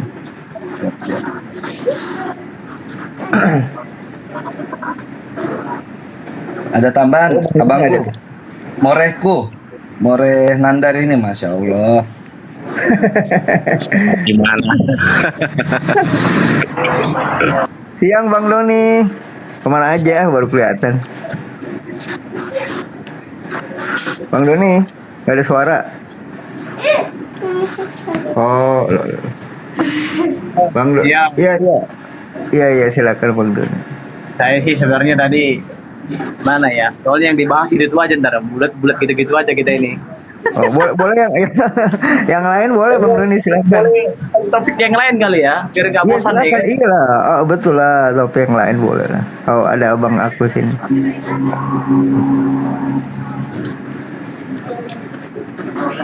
Tadi sih yang masalah tentang Alkitab tadi yang dibahas sama Bang Juma tadi sih, saya sih berpikirnya gimana ya, kalau Bang Juma tadi beratnya, padahal di Alkitab itu kan udah tertulis juga Bang Juma, sama kita Al-Quran pasti kan sudah ada informasi yang ini ya, kayak di Alkitab juga itu udah jelas juga nanti bakal ada nabi palsu, itu udah jelas gitu loh. Jadi itu yang bermunculan kan. Dan saya nggak mau menuding bosannya kayak Nabi Muhammad atau yang lain-lainnya, enggak. Cumannya kan itu udah tertulis juga tentang itu. Nah itu. Nah di dalam Al-Quran sendiri pun tentang Nabi palsu ada nggak? Kalau saya boleh bertanya ya. Ya Bang Jonathan ada dulu Pak. Bang Moto dulu yang mau jawab, soalnya guru udah kayak lagi sholat. Atau Gurunda Jumat silakan. Guru udah lagi sholat kayaknya. Mungkin Bang Moto dulu sementara. Iya, jadi kalau di Alkitab itu jelas ciri-cirinya disebutin seperti apa, itu kan sangat spesifik ya. Dan lagian juga kalau kita bicara tentang Alkitab, ya itu kan terdiri daripada ayatnya lebih banyak ya, jauh lebih banyak dibanding Al-Quran. Sama juga lebih jelas, kayak mulai dari penciptaan manusia pun itu hari-hari itu jelas ya. Jadi lebih detail sih menurut saya ya. Nah kalau dari Al-Quran sendiri kan untuk penciptaan aja itu ya kurang detail kalau menurut saya ya, yang saya tahu, tapi nggak tahu, coba bisa nggak dijelaskan nggak kira-kira ayat-ayat yang awal penciptaan dunia ini sampai manusia itu sampai segala isinya itu kira-kira urutannya seperti apa gitu, dan ayat-ayat seperti apa. Nah kalau kita kan bisa dibuka dari kitab Kejadian 1 ya, kira-kira begitu. Silakan Bang. Kalau saya bilang ya tentang nabi-nabi palsu ya, karena di kami itu di Quran itu Rasulullah itu khataman nabi, atau kita bisa sebut Rasulullah itu la nabiyya ba'da, tidak ada nabi sesudahnya setelahnya gitu, atau khataman nabi, penutup para nabi. Jadi sudah jelas jika nanti once kalau ketemu ada orang mengaku bahwa dia nabi, mendapat wahyu dari Tuhan ya. Kita juga Assalamualaikum warahmatullahi wabarakatuh. Waalaikumsalam. Ya, lanjut. Bang Aldi. Dan ada kriterianya nabi itu, misal tabligh, amanah, fatonah, sidik. Itu salah satu dari beberapa parameter. Terus nabi itu dikatakan nabakan sebagai apa? Mengkabar.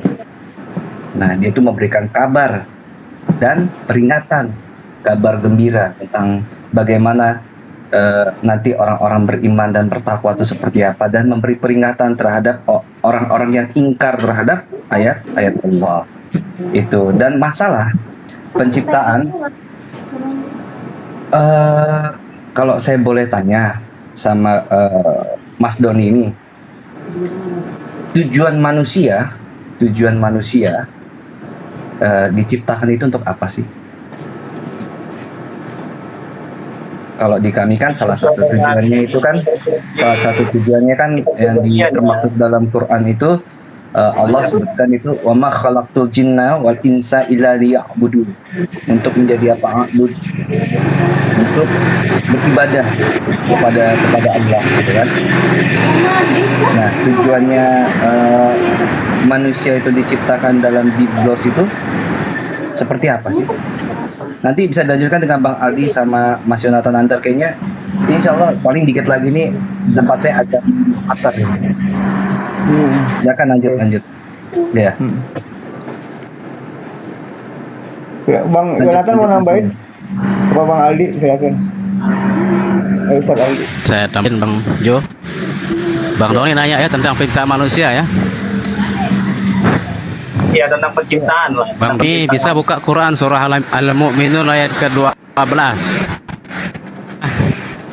Abang Doni bisa buka di Quran surah Al-Mu'minun ayat ke-12 sampai seterusnya ya. Penciptaan manusia lengkap. Wa laqad khalaqnal insana min sulalatin min tin tsumma ja'alna nutfatan fi qararin makin. ثم خلقنا النطفة علقة فخلقنا العلقة فخلقنا المضغة عظاما فكسونا العظام لحما ثم أنشأناه خلقا آخر فتبارك الله أحسن الخالقين. Sekarang Bang Doni bisa buka Google, buka yang ada di sana, buka Quran surah Al-Mu'min ayat ke-11 sampai seterusnya. Yang ayat pertamanya qad aflahal mu'minatihim khashi'un. Sana dijelaskan penciptaan manusia dari tanah. Pertama, walaqad khalaqnal insana min sulalatin min tin. Kami telah menciptakan manusia dari saripati yang berasal dari tanah. Ini jaringan saya kurang stabil ini. Iya, agak merah. Nggak apa-apa Ustaz. Mungkin nggak usah open cam lah ya. Silakan. Iya.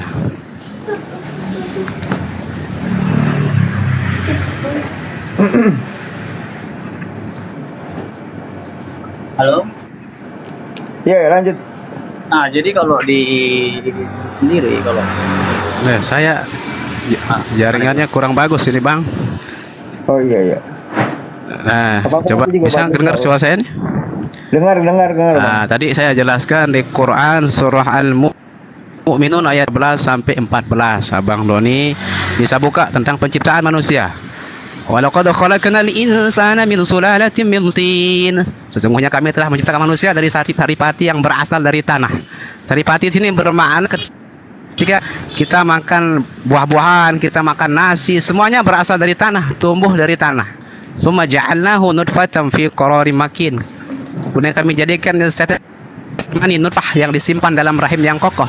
Itu jikalau kita sudah menikah, maka istri kita punya rahim, maka di sana tempat disimpannya. Allah sampai jelaskan, khalaqna nutfata 'alaqatan fa khalaqna 'alaqata mudghah. Maka setetes air mani setelah disimpan dalam rahim, dijadikan segumpal darah. Maka sesuai dengan sains dan teknologi sekarang. Nah, kalau Abang Doni ada Quran terjemahan bisa buka ya. Saya masih izin dulu Bang Abi, mau tutup toko, antara anak ngaji sebentar bisa, atau anda Bang Yonatan bisa bukakan mereka surah Al-Mu'minun ayat ke-12 sampai 14. Fadol. Ya, Bang. Maksud saya itu gini Bang, Pak Ustadz ya. Maksud saya itu kan untuk hari pertama itu apa, kedua itu apa, ketiga itu apa kan gitu kan, sampai berapa hari kan gitu kan. Nah kalau kayak di kami sendiri itu jelas gitu. Contoh kayak untuk penciptaan manusia ya. Iya. Nah itu kan hari ke-6 ya. Nah itu kalau bisa dibaca di Kejadian sampai 27. Ya isinya begini firmannya. Maka Allah menciptakan manusia itu menurut gambarnya ya. Dan menurut gambar Allah diciptakanlah dia, laki-laki. Dan perempuan diciptakannya itu kan kalau perempuan ini adalah diambil dari tulang rusuk laki-laki. Jadi yang pertama kali diciptakan itu adalah laki-laki. Nah, mengapa kami mengatakan bahwasanya Allah itu bahwasanya bisa disimpulkan ya? Bisa disimpulkan dia laki-laki karena pada waktu penciptaan itu firmannya jelas gitu. Nah, kira-kira di Al-Quran ada nggak firman yang jelas mengatakan untuk firman itu ada Bang di surah An-Nisa ayat pertama Bang Doni. Di surah An-Nisa ayat pertama, ya Yuhanna surtaku rabbakum alladhi khalaqakum min nafsin wahidah wa khalaqa minha zawjaha wa batha minhuma rijalan katsiran wa nisaa wa taqullaha alladhi tasaaluna bihi wal arham innallaha kana 'alaikum raqiba. Itu jelas surah An-Nisa ayat 1 Bang buka tentang penciptaan Nabi Adam. Kami telah menciptakan kamu dari diri yang satu. Jadi dari tulang sulbi jelas. Akan tetapi penciptaan manusia yang lebih rinci di Quran surah Al-Mu'minun ayat 12 sampai 14 tadi yang saya bacakan. Makanya saya suruh Abang Yonatan Nandar atau Gurunda yang lain, Gurunda Yonatan, Gurunda Kiriosmoto atau Gurunda Bang Zuma bisa bukakan beliau biar bisa dibaca sampai kejadiannya sampai sampai selesai diciptakan dari alaqah mudghah sampai diciptakan manusia. Fatabarakallahu ahsanul khaliqin. Maka maksudnya Allah pencipta yang paling baik itu di ayat terakhirnya. Saya izin dulu mau antar anak ngaji Bang. Siap. Saya belum bisa open cam, Abang. Itu masih kurang follower saya. Afwan Bang. Tapi mungkin dibacain aja kali ya. Tapi Bang Doni kan cuma mencari itu doang kebenaran kali ya Bang.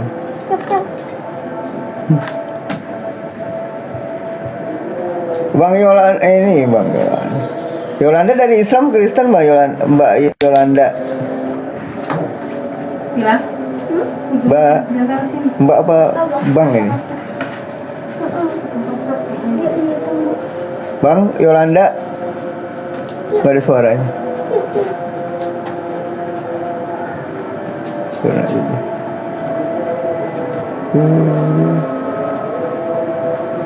Gambarannya seperti itu Bang Doni gitu.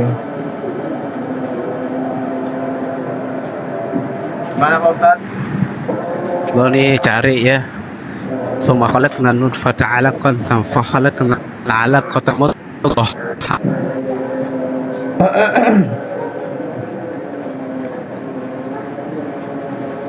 Ada alaq.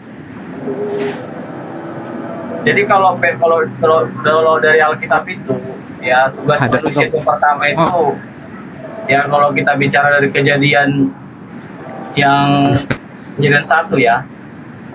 Kejadian 1 ayat yang selanjutnya ya. Ayat 20 ini ayat 3 bentar ya.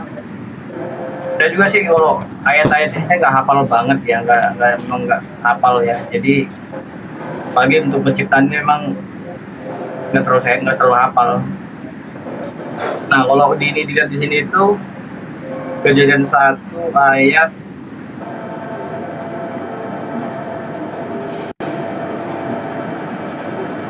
ayat 26 ya.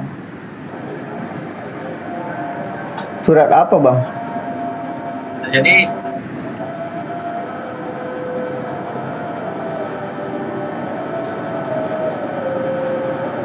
suratnya surat apa dulu? Untuk tugas manusia untuk tugas manusia itu ya itu Allah berfirman kepada mereka, beranak cuculah dan bertambah banyaklah, penuhilah bumi dan taklukkanlah itu, berkuasalah atas ikan-ikan di laut dan burung-burung di udara dan segala binatang yang ada merayap di bumi. Itu ini ya kalau firmannya ya di Kejadian 1 ayat 28. Jadi disuruh itu. Jadi memang ada di situ ayat untuk disuruh menyembah ya. Menyembah Allah itu nggak ada di situ memang. Ini saya berdasarkan ayat Alkitab aja.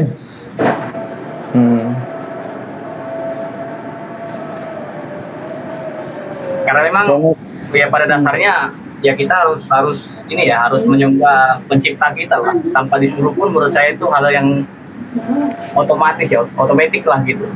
Kalau menurut saya.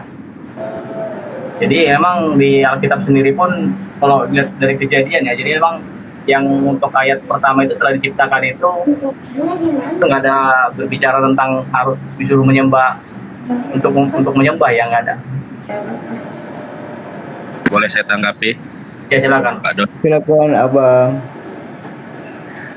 Untuk menunjukkan suatu agama itu benar atau salah, tolak ukurnya itu adalah salah satunya kitab suci. Jadi saya sering mengatakan tolak ukur kebenaran suatu agama itu dilihat dari 3 hal. Yang paling prinsip, yang pertama adalah Tuhan yang disembah.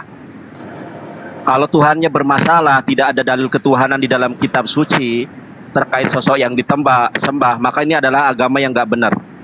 Dan ini ada dalam kekristenan. Lalu yang kedua, kita lihat kitab sucinya. Kalau kitab sucinya palsu, kalau kitab sucinya tidak banyak kontradiksi, maka ini adalah agama yang tidak benar. Lalu yang ketiga, dilihat dari si pembawa agamanya. Oke. Nah, kita lihat sekarang. Di dalam Alkitab, masalah penciptaan, Anda katakan lengkap. Mohon maaf ya, saya lagi di luar ini. Oh iya.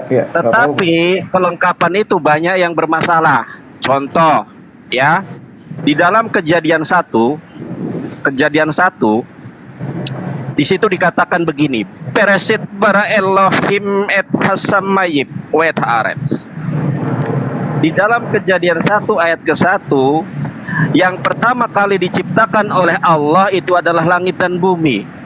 Tapi ketika Yohanes melihat sebuah penglihatan, atau kita sebut sebagai Wahyu Yohanes, ya, Wahyu 3:14. Di situ yang pertama kali diciptakan itu adalah Yesus. Nah, ini yang benar yang mana? Yang di dalam Kejadian dikatakan yang pertama kali diciptakan langit dan bumi, sementara di dalam Wahyu 3:14 yang pertama kali diciptakan adalah Yesus Kristus. Ini pun bermasalah. Sudah tahu Yesus diciptakan, kenapa disembah? Itu masalah yang pertama. Lalu yang ketiga, ini bertolak belakang dengan sains. Kejadian 1, Bereshit Perek Alep, Misfar Shalos. Saya sebutkan di sini. Payomer Elohim Yehior, Payehior. Berfirmanlah Allah, jadilah terang. Lalu terang itu jadi. Ternyata orang Kristen menganggap bahwa Tuhan itu adalah terang dunia. Sementara terang itu belum jadi di hari pertama, saudara. Dia itu diciptakan. Dan yang anehnya adalah siang, sore, dan malam sudah terjadi, tetapi matahari dan bulan belum ada. Itu baru diciptakan di hari keempat. Ini bermasalah banget loh. Bertolak belakang dengan sains. Antara ayat 1 dan ayat yang lain bertolak belakang. Bahkan kalau kita melihat di ayat ke-30-nya, saudara, Kejadian 1 ayat 30, di sini dikatakan begini.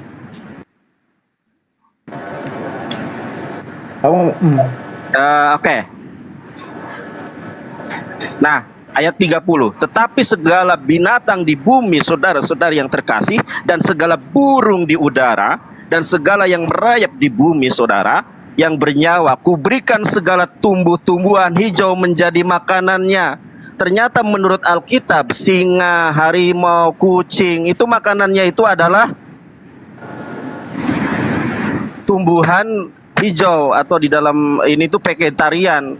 Alkitab itu nggak lengkap dan bermasalah gitu loh. Terjadi berbagai macam kontradiksi. Masa buaya, paus, dan segala binatang yang ada di muka bumi, makanannya itu adalah dedaunan hijau, vegetarian. Untuk menguji, untuk menguji suatu kebenaran agama, jangan dibilang lengkap penciptaannya, tetapi benar atau tidak ayat yang bercerita tentang itu, ternyata banyak. TikTok karena satu-satu aja kan, satu dibahas. Nanti saya kasih counternya, baru lanjut lagi yang kedua. Kalau semua kan saya nggak bisa ingat sekali semuanya. Jadi kalau kita diskusi itu pendek-pendek aja gitu loh. Jadi kita biar lebih enak. Kalau ini kan agak susah kita nanti. Jadi maksud saya begini, kalau apa tadi katakan itu bahwasannya yang masalah tumbuh-tumbuhan yang dimakan ya, itu di halo Bang. Jadi gini Bang, jadi kalau kita acuannya ke sana ya pasti kan semua kan berawal dari tumbuhan semua, sama kayak ini, kayak kita bicara makanannya kayak singa, itu kan pasti kan kayak sapi, kayak kerbau atau apa, itu kan yang liar itu kan makanannya kan pasti dia kan makan rumput juga itu yang ini. Jadi rantai makanan gitu loh Bang. Jadi emang di sana nggak secara detail disebutin masalah rantai makanan di sana. Tapi yang pada ini pasti sumbernya semua dari rumput gitu loh. Pasti makan rumput kan yang itu yang dimakan sebelumnya. Jadi kan itu yang namanya rantai makanan Bang. Jadi nggak mungkin secara spesifik di situ disiapin daging atau apa kan gitu kan. Itu yang namanya rantai makanan itu. Jadi kalau itu juga diperdebatkan ya agak aneh juga sih menurut saya sih. Jadi nggak mungkin dibilang di situ nanti ayam makannya beras, habis itu nanti tikus makanannya apalah kan gitu kan, kecoak atau apa kan. Udah ini ya udah kayaknya agak-agak susah juga sih kalau emang itu satu. Misalnya nanti satu makanannya ini segala macam kan udah nggak. Kuenya sudah saya ambil. Jadi ini Bang, kuenya sudah saya ambil. Itu menurut aku terlalu jauh ya kayak gitu-gitu tuh, soalnya menurut saya nggak terlalu diperdebatkan masalah itu karena itu rantai makanan namanya. Gini Bang. Makanya tadi kan Anda bertanya, saya berusaha menjelaskan. Coba Anda lihat original teksnya di situ. Bahkan ada ayat keberapa itu ular makan debu. Ini juga bertolak belakang dengan fakta yang ada. Jadi jangan kemudian membandingkan Al-Quran dengan Biblos, karena Biblos menceritakan kejadian alam semesta begitu detail. Detail salah amburadul ya 0 bro. Tetapi Al-Quran katakan, apakah orang-orang kafir itu tidak tahu saudara, bahwa dulunya langit dan bumi itu adalah satu padu, kemudian terpisah. Itu teori Big Bang, nyata kebenaran Al-Quran. Apakah mereka tidak tahu ada laut yang kemudian terpisah antara laut yang satu dengan laut yang lain? Ternyata profesor oceanologi dari Prancis itu masuk Islam setelah membuktikan kebenaran Al-Quran. Sedikit, karena Al-Quran itu bukan kitab oceanologi, bukan kitab biografi, tetapi firman Tuhan yang menuntun untuk jalan manusia. Nah, kita perhatikan saudara ya. Kita Kejadian pasal 1 sebentar. Abang kalau mau open game bilang aja Bang. Kalau mau Kitab konten Kejadian, ini saya lagi di luar ya. Kitab iya. Kitab Kejadian pasal 1 ayat ke-30 itu bukan tentang rantai makanan, saudara. Tetapi di sini tertulis yulqol hayat haaretz yukhol of hasyamayim yukhol romesh al haaretz. Di situ ada kata-kata kol, kaf, lamet. Kalau dalam bahasa Arab itu kulu, makanya ada ayat yang mengatakan kullu nafsin da'iqatul maut. Setiap yang berjiwa pasti akan merasakan kematian. Nah, di ayat bahasa Ibraninya di sini disebutkan yulkhol, setiap hayat haaretz, setiap binatang yang berada di bumi itu. Nah, ini dikatakan setiap binatang loh. Tidak ada pengecualian rantai makanan lah, tidak ada pengecualian ini adalah binatang ini, binatang itu, semua. Makanya banyak yang keliru pencatatan di dalam Alkitab. Iya, Bang. Katakan begini, Bang. Bentar ya. Terakhir. 5 detik. 10 detik. Coba agak waras sedikit berpikirnya gitu. 10 detik dulu, 10 detik. Masalah musuh terbesar orang Kristen itu bukan siapa-siapa, tetapi musuh terbesar orang Kristen itu kitab sucinya sendiri dan dirinya sendiri gitu loh. Makanya membantah kitab sucinya sendiri. Makanya jangan pernah coba-coba bandingkan Al-Quran dengan Alkitab. Karena Alkitab itu banyak keliruan. Itu bumi ini datar. Coba buktikan bumi datar. Dari mana caranya bisa ada Al-Quran mengatakan bumi ini datar? Dari mana itu coba? Jangan kayak gitu. Jangan jerah nih. Masalah yang pertama jerah. Anda jerah masalah yang ini. Enggak, Anda sudah merah. Bumi datar coba. Kalau nyerah bilang aja nyerah. Silakan. Ya. Ya, berarti Anda nyerah. Kalau Alkitab Anda terdapat berbagai macam kontradiksi dan kesalahan fatal di dalam sains dan oceanologi. Oke. Loh. Iya, makanya sejak kapan buaya itu makan dedaunan? Sejak kapan harimau itu makan dedaunan? Sedangkan di dalam kan saya bilang tadi, ya nggak mungkin sama hewan. Ini makan ini kan. Tapi yang perlu aku ketahui juga, itu semua berasal dari tunjukkan di dalam Al-Quran. Contohnya nih, singa makannya apa? Makannya rusa. Di dalam Al-Quran, kalau Al-Quran menyebutkan bumi itu datar, di mana itu ayatnya? Gitu loh. Jadi kan semua kan asal muasalnya dari sana gitu loh. Tapi emang nggak disebut sampai hulunya. Gitu maksudnya, Bang. Tapi kan yang jelasnya kayak singa juga kan makannya rusa. Rusa makannya apa? Kan gitu kan? Pasti rumput juga gitu. Jadi ibaratnya itu hanya siklus saja gitu. Jadi ibaratnya kalau toh juga semua makannya awalnya dia makan rumput aja kan, yang lain juga bisa hidup. Kalau nggak udah mati, Bang. Gitu loh. Asumsi namanya itu. Aku bisa nanya, bisa ini nggak bisa jawab nggak itu, Bang? Yang katanya itu bumi datar itu gimana ceritanya itu? Mana ayatnya di dalam Al-Quran disebutkan bumi datar? Coba kamu cari coba di situ. Ada nggak? Justru kamu nggak tahu ya Galilea dan Galileo. Bagaimana gereja itu memponis ya, mengatakan bumi itu bulat. Kamu jangan lupakan sejarah itu. Yang mengatakan bumi datar itu orang-orang Kristen kok. Makanya dikatakan di dalam gospelmu, di dalam Biblemu itu ada 4 malaikat yang menjadi penjaga bumi di penjuru. Ada 4 penjuru malaikat yang menjaga bumi. Jadi bumi itu menurut Alkitabmu persegi 4. Itu udah penjuru mata angin maksudnya itu, Abang. Gimana sih? Data aja data aja sekarang, bro. Data aja di mana Al-Quran menyebutkan bumi itu datar, di mana? Timur barat gitu loh. Walaupun bulat kan kita kan punya ini mata angin. Itu bulat, Bang Doni. Itu semua orang sudah paham. Saya dalam Quran surah Az-Zumar ayat ke-5, Bang Doni, khalaqas samawati wal arda bil haqq. Dan dialah yang menciptakan langit dan bumi dengan tujuan yang benar, dengan hak. Apa maksudnya? Yukawwirul laila 'alan nahar wa yukawwirun nahara 'alal lail. Agar dia memasukkan malam atas siang dan memasukkan siang atas malam. Wa sakhara syamsa wal qamar, dan menundukkan matahari dan bulan. Kullu yajri li ajali musamma illa huwal azizul ghafur. Jelas di sana maknanya masing-masing berjalan menurut sesuai dengan waktu yang ditentukan. Jadi bumi ini kalau ada orbit suatu planet maka dia sudah jelas. Ada lintasan, ada orbital planet, berarti dia bulat bentuknya, bukan datar. Maka dalam akhir ayatnya jelas di sana abang, li ajali musamma illa huwal azizul ghafur.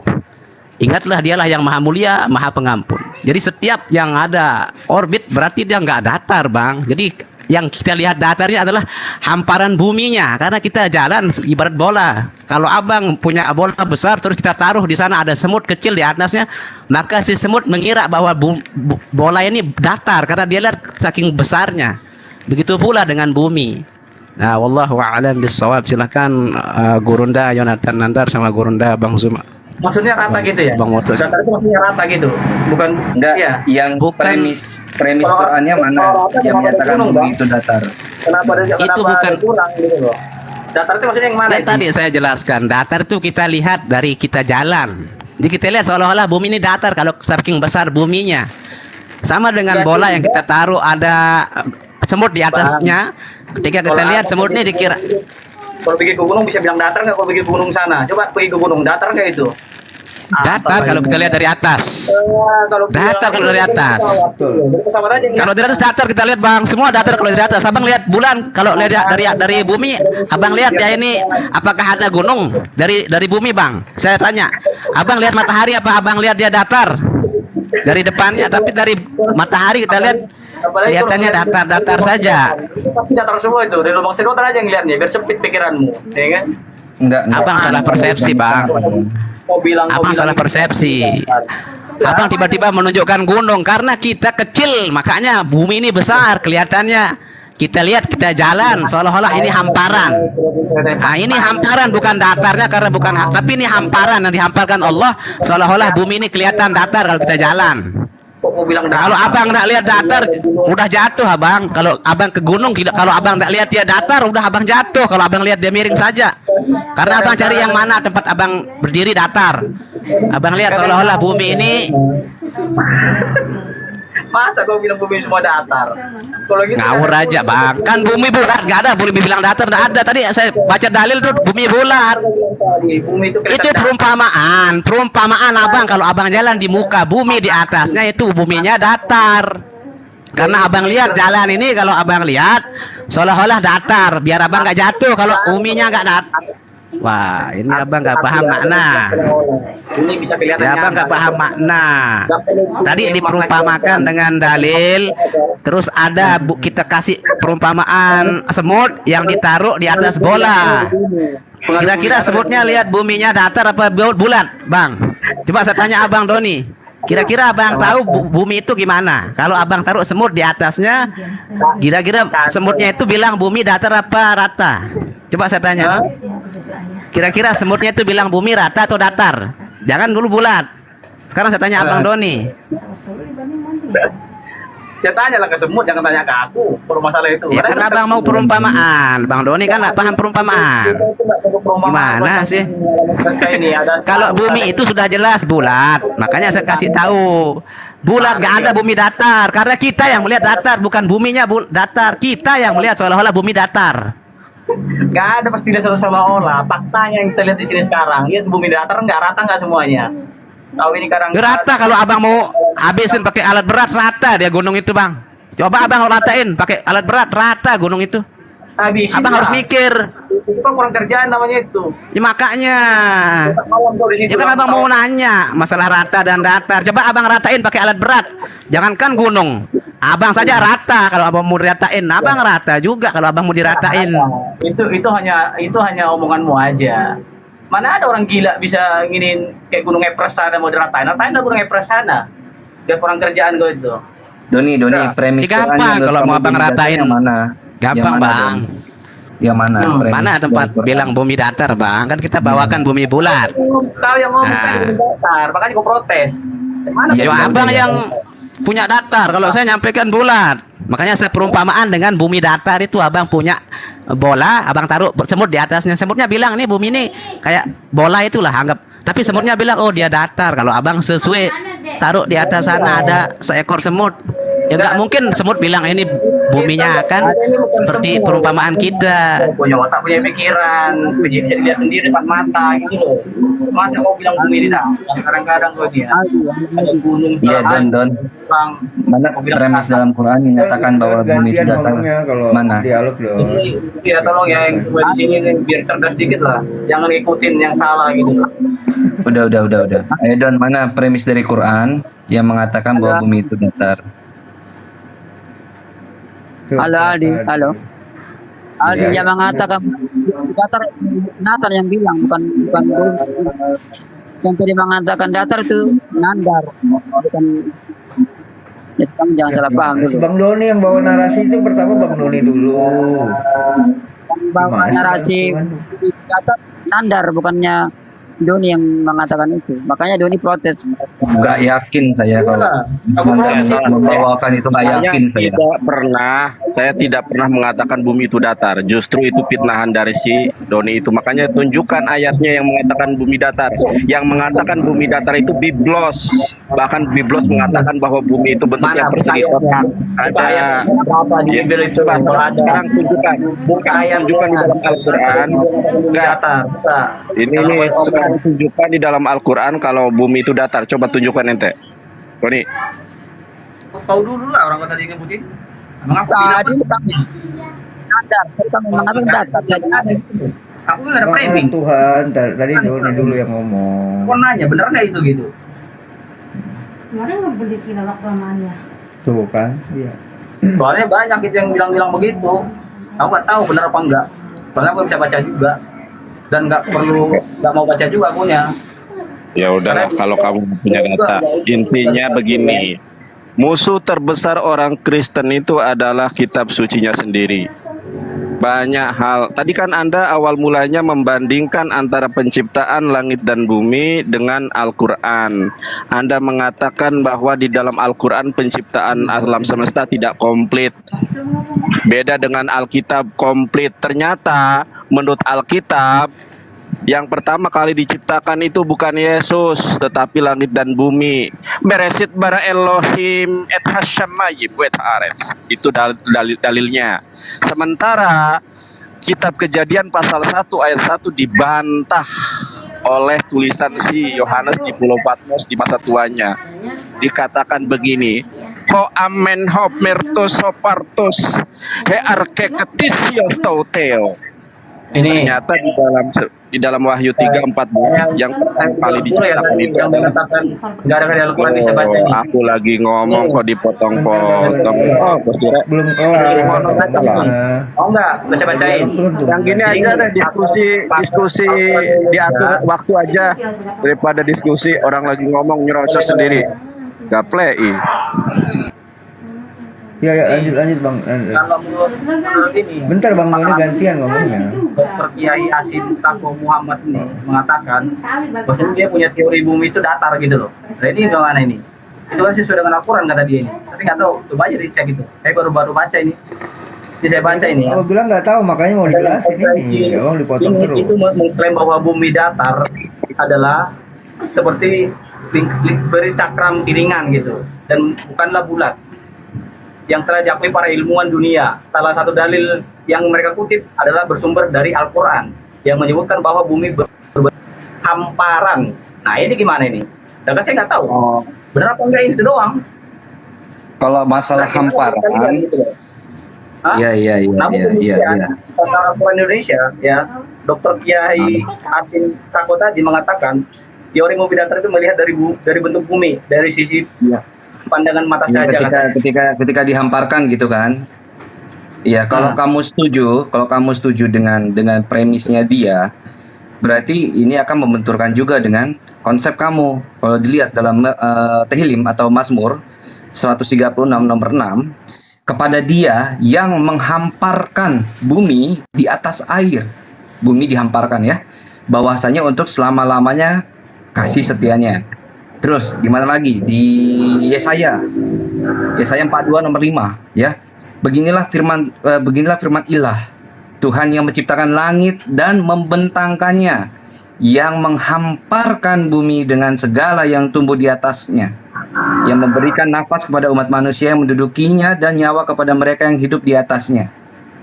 Kalau masalah dihamparkan lalu disimpulkan bahwa bumi itu adalah datar, ini akan berkenaan juga dengan apa? Dengan kitab kamu sendiri. Kalau kamu setuju dengan premisnya dia, berarti kamu harus setuju bahwa bumi itu datar menurut kitab kamu. Dengar, kalau maksudnya dihamparkan itu adalah ya, itu bukan berarti kalau dihamparkan itu jadi kayak piring, enggak juga gitu loh. Iya, Salah terus kalau begitu pikirnya. iya terus kamu ngomongnya ke dia, jangan ke saya. Ke Ya, orang Pak. yang menyatakan bahwa bumi itu bulat, datar, karena ada premis kata-kata dihamparkan. Jadi kalau disimpulkan dihamparkan itu digelar itu salah. Itu salah. Itu menurut Iya, saya makanya kamu jangan ngomong ke Muslim, kamu harus ngomongnya ke orang yang menyatakan itu sendiri. Ke siapa? Orang sampai yang ngomong kok, jadi kalau jadi ini kan siapa yang membawa framing langsung menghamparkan? Kamu kan bawa pendapat orang kan? Masalah penghamparan ini gitu loh, biar saya jelasin apa yang dihamparkan gitu loh, bukan berarti dihamparkan jadi datar gitu. Iya, kamu harus jelaskannya ke mereka. Jangan ke sini. Karena apa? Pikiran sampai yang salah di situ. Tampar sama kitabmu sendiri kan? Ini yang ini dijelasin mau diterima enggak terus Bang Doni gitu. Sampai nggak Kalau tahu dijelasin kalau kamu diterima langsung nggak diterima. mengatakan itu datar, kan salah sampai di situ. Apa arti hamparkan? Paham nggak sampai apa arti dihamparkan? Hah? Paham nggak? Doni ini karena dia bilang karena ada orang mengatakan bahwa bumi itu bulat berdasarkan nas dari Quran bahwa ada kata dihamparkan di situ. Nah, giliran dibawain dari kitabnya sendiri dalam Mazmur 136 nomor 6 yang bunyinya kepada dia yang menghamparkan bumi di atas air, bahwasanya untuk selama-lamanya kasih setianya. Di dalam Yesaya 42 nomor 5, beginilah firman ilah, Tuhan yang menciptakan langit dan membentangkannya, yang menghamparkan bumi dengan segala yang tumbuh di atasnya, yang memberikan nafas kepada umat manusia, bla bla bla sampai selesai. Ada kata dihamparkan juga. Tiba-tiba kamu nggak setuju bahwa bumi itu salah, itu bukannya datar, itu begini begitu. Kenapa? Kenapa dong? Oh belum ada. Masih sholat. Apa itu? Gimana kita? Kok apa itu? Bang Indra mau dator. Dengar. Aku baca lagi ya. Aku baca lagi. Doni. Bukan baca cangkem doang. Baca cangkem buat apa? Nih ya, aku baca ya. Jadi gini. Ya, baca. Dia harus bilangin lagi nih. Ya. Bahasanya ini Yaku itu adalah berbentuk kayak cakram piringan gitu loh. Maksud nggak cakram piringan seperti apa? Hah? Iya ringan sih bro. Di Doni ini gimana? Orang Alkitabnya sendiri dibantah loh. Menurut Alkitab itu bumi itu datar ya. Mana ada? Itu kita nggak ada. Bumi itu datar. Dari awal juga kita mengaku itu bulat. Udah. Nih. Makanya ini bukan congol doang tuh pakai data tuh, lihat tuh datanya tuh, lihat Don. Enak banget digambarin pakai data begini. Ya itu tulisan orang itu bukan Alkitab. Tulisan orang. Kamu perkataan orang dipercaya, tulisan orang nggak boleh percaya. Ya enggak, maksud aku itu kan kamu tadi membawa perkataan orang loh. Ini tulisan orang dari Katolik ya, bukan dari Islam loh. Menurut Alkitab bumi itu datar loh. Ini data-datanya banyak nih. Ayatnya mana? Oke.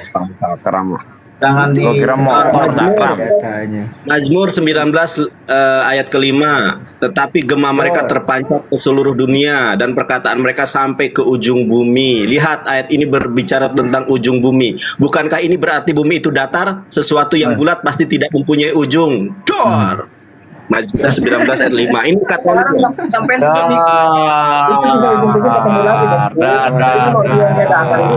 tepiannya ada. Selamat datang guys. Selamat datang di kebenaran. Dia muter gitu loh siklusnya. Gimana? Daniel 4:10 sampai 11. Iya. Itu kan salah mengartikan itu. Loh, salah mengartikan itu Alkitab sendiri. Aduh. nggak ada kita salah mengartikan ya. Orang yang lihat jauh doang yang di bawah kamu. Dan Alkitab juga Saya ngerti bahasa Ibrani sih ya, jadi kamu salah mengartikan lah. Nih, sampai Wahyu 7 ayat 1. Kemudian dari itu aku melihat, sebentar. Ini yang tadi ya, ini Wahyu 7 ya. Kemudian dari itu aku melihat 4 malaikat berdiri pada keempat penjuru bumi.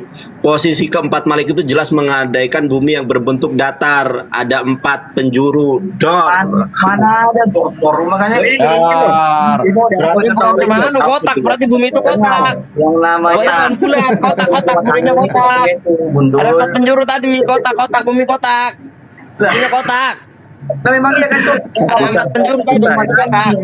Bukan berarti susah itu si Doni, susah aku nyerah si Doni mah ngeyel. Orang dari Katolik sendiri mengakui kok, ngeyelnya minta ampun.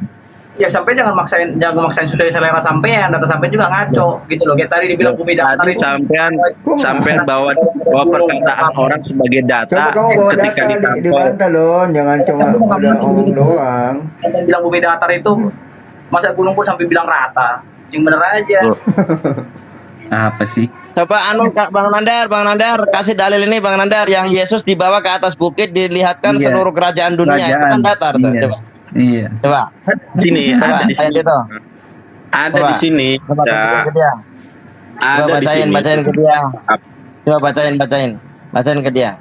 Dia nggak pernah baca Bible ini kayaknya. Ada ya. Jadi kau tahu kan yang nggak pernah baca Al-Quran sendiri, itu cuma yang kau tahu itu Alkitab doang. Itu pun yang jelek-jeleknya yang kau tahu. Nih. Dan iblis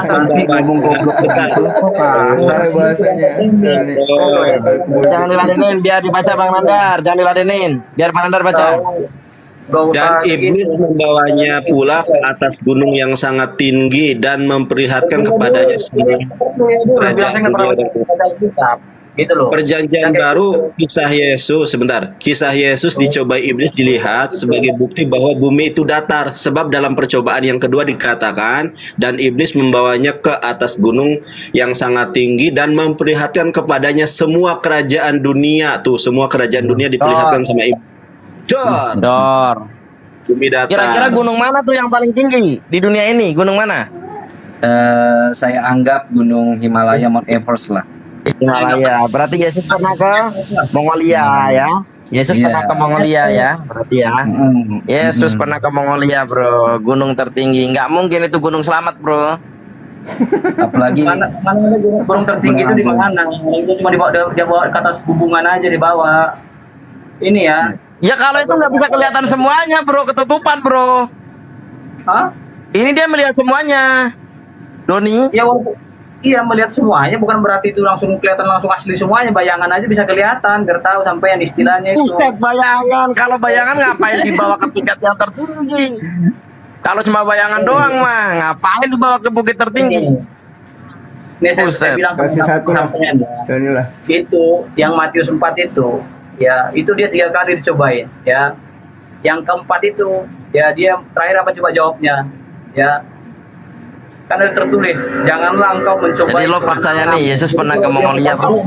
Biar kau tahu, itu nggak mungkin pasti direkin sama. Jadi lo percaya Yesus pernah ke Nepal, Bro? Ke Mongolia, pernah lo percaya, Bro? Itu jelas gitu loh. Jadi jelas itu Matius 4 ayat 7 gitu loh. Jadi itu coba lebih bicara mengakui, udah itu aja. Dan terima kasih. Saya baca ini. Bila Muhammad kan gila di dalam Al-Quran ada. Ayat ke-6, Matius 4 ayat 6. Lalu ia berkata, jika engkau anak Allah, ya, jangan tetap terus. Coba lu buka Alkitab, lu baca Nanda itu dia katanya gila, Muhammad lah. Coba kamu terangkan ke saya, kenapa mereka menuduh dia gila tuh? Apa sih? Ini ya kalau bicara tadi yang itu yang tinggi nih, itu ayat ke-8. Dan iblis membawanya pula ke atas gunung yang sangat tinggi dan memperlihatkan kepadanya semua kerajaan dunia dan kemegahannya dan berkata, bentar itu ngomong lagi ngomong loh, itu anak Tuhan dulu lagi ngomong, dengerin dulu. Ya, tapi apa coba jawabnya? Maka berkatalah, nyala iblis. Dan Injil semua kamu salahkan habis. Putus-putus suaramu Tuhan. Itu sudah mengatakan, sudah konfirmasi. Iblis juga mengakui bahwa diri itu Allah sendiri, gitu loh.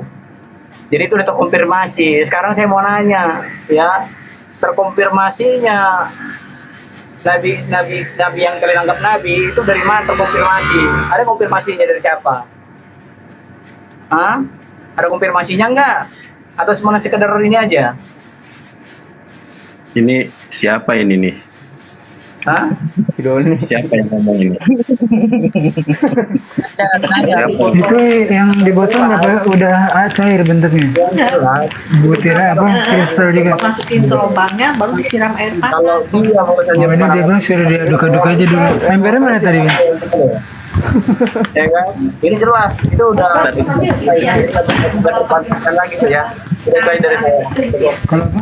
Kalau kalian mau percaya apa enggak bukan urusan saya. Iya, ini nggak boleh sering-sering juga sih. Penting yang nggak kena makanan. Ustaz namanya anugerah utama dari bukan kita yang memilih Tuhan yang memilih kita. Kalau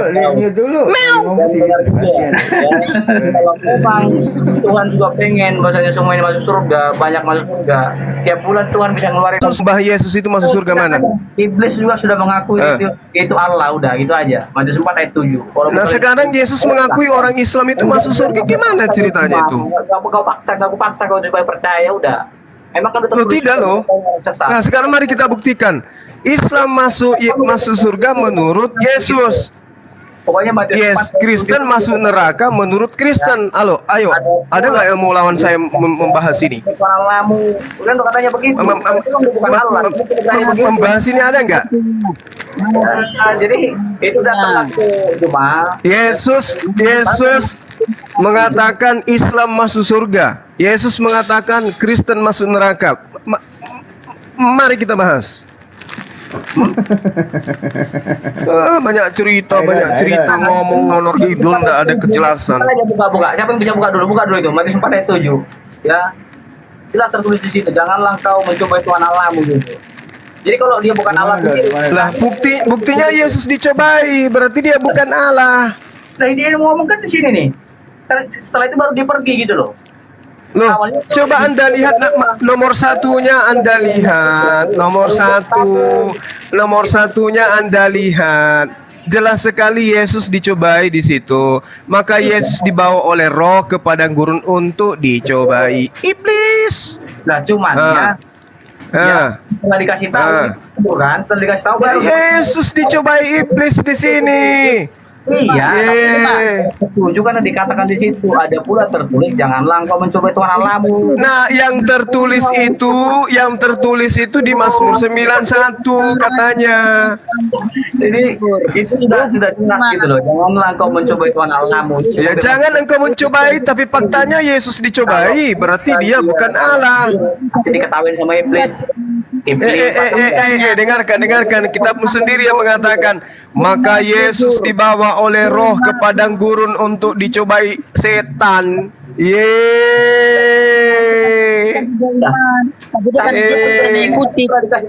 Lalu dikatakan setelah berpuasa 40 hari 40 malam akhirnya laparlah Yesus. Tuhanmu lapar. Lalu datanglah iblis untuk mencobai dan berkata kepada Yesus, jikalau engkau anak Theos, perintahkanlah supaya batu-batu ini menjadi roti. Tetapi Yesus menjawab, ada tertulis manusia hidup bukan dari roti saja, tetapi dari setiap firman yang keluar dari mulut Tuhan. Kemudian iblis membawa lagi. Setelah dia dibawa ke padang gurun, dia dibawa lagi ke kota suci. Di mana disimpan Yesus itu? Dibawa lagi, ditempatkan di bumbungan bait suci. Tuhan kok diginiin kali. Kayak ayam mau disaung. Lagi, jangan kau baca dong. Lah ini sudah dicobai dia. Yesus itu dalam status dicobai atau tidak? Iya, tapi kau baca itu dia kan iya. Berarti Tuhan mau dicobai sama setan. Kan kalau memang dia bukan Allah sendiri, jadi ketawain sama iblis, bahkan makin dicobain terus. Gundul, itu kabur dia. Dengarkan di kitabmu sendiri Yakobus 1 nomor 13, apabila seorang dicobai jangan ia berkata percobaan ini dari Tuhan, sebab Allah, sebab Tuhan, sebab Bapa, sebab Theos tidak dapat dicobai oleh yang jahat dan ia sendiri tidak mencobai siapa. Ini sebab Allah tidak dicobai oleh yang jahat. Allah tidak dicobai oleh yang jahat. Yesus dicobai, sudah dibawa ke padang gurun, habis itu dibawa lagi ke kota suci, habis itu dibawa lagi ke bumbungan bait suci. Bagus-bagus dia tidak dibawa ke kemana gini, ke Papua sana. Kabur kan? Kalau memang dia bukan terus sampai 100 kali, bahkan sampai 1000 kali kayak manusia sekarang, ya kan? Kenapa Tuhanmu itu diobo-obo sama iblis? Tuhan kok digituin kali? Sudah begitu, dengarkan, sudah begitu, dicobai oleh iblis, habis itu dibunuh oleh manusia, dipersembahkan kepada dewa Molok. Ini Tuhan atau apa ya kayak gini? Kita bahas itu ada ini. Sudahnya iblis yang obo-obo dia, datang lagi Hansip Romawi bunuh dia. Apanya diharapkan dari Tuhan manusia kayak begitu? Aduh saudara, bertobatlah. Setelah dibilang kayak gitu, masih ada nggak iblis ya? Saya tanya sama sampean. Hah? Loh, masih ada. Buktinya iblisnya masuk ke Yudas dan melakukan aktivitas yang lebih hebat, menggoda Yudas supaya Tuhanmu dibunuh. Terbukti nggak? Nggak dengar dulu. Terbukti tidak Tuhanmu dibunuh? Terbukti nggak? Melalui Yudas, terbukti nggak? Yang kita tanya itu pada konteks pada saat itu, dia masih di situ nggak? Apa langsung kabur? Sekarang setelah dia gagal di situ, bukan hanya sekedar dicobai lagi. Dengarkan, setelah dia gagal di situ, iblisnya mencobai Yesus. Ternyata iblis tidak putus asa. Iblis masuk ke Yudas untuk mengkhianati Yudas dan berhasil. Tuhanmu dipantek. Ayo. Makanya aku bilang pada saat itu, kalau andai kan dia awas sendiri, akan Iblis berhasil membunuh Tuhanmu.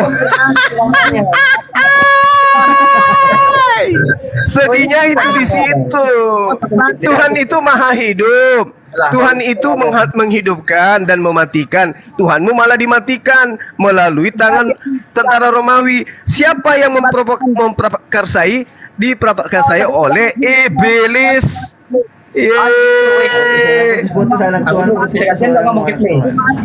Tuhannya dibunuh sama iblis, nggak malu. Sudah begitu dipersembahkan lagi kepada dewa Molok. Kan malu-maluin. Kenapa Tuhanmu dipersembahkan ke dewa Molok? Kenapa?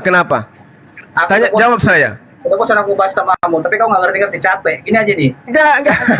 Ini. Dengarkan. Di Efesus 5 nomor 2, dengarkan. Dan hiduplah di dalam kasih, sebagaimana Yesus juga telah mengasihi kamu dan telah menyerahkan dirinya untuk kita sebagai persembahan korban yang harum bagi Theos. Theos mana yang minta persembahan? Dewa mana yang minta persembahan darah manusia? Jawab saya. Jawab sebelum Anda mencer tepung. Jawab. Aku ini udah bosan cuma dari kemarin si Kipli ini hidup. Jawab aja dulu. Ini ada anak Theos, anak dewa Molok. Jawab. Anak dewa Molok jawab. Di dalam Efesus 5 nomor 2, Yesus telah menyerahkan nyawanya sebagai persembahan dan korban yang harum bagi dewa. Nah, dewa mana? Jawab saya. Dewa mana yang minta persembahan darah manusia? Dewa apa? Kalau terpojok kok begitu, Kipli, dengar Kipli. Saya tanya kepada kalian, Efesus 5 nomor 2, Yesus mempersembahkan dirinya sebagai persembahan dan korban yang harum bagi dewa. Jawab saya, dewa mana yang minta persembahan darah manusia? Jawab. Goblok. Udah. Sama anjing.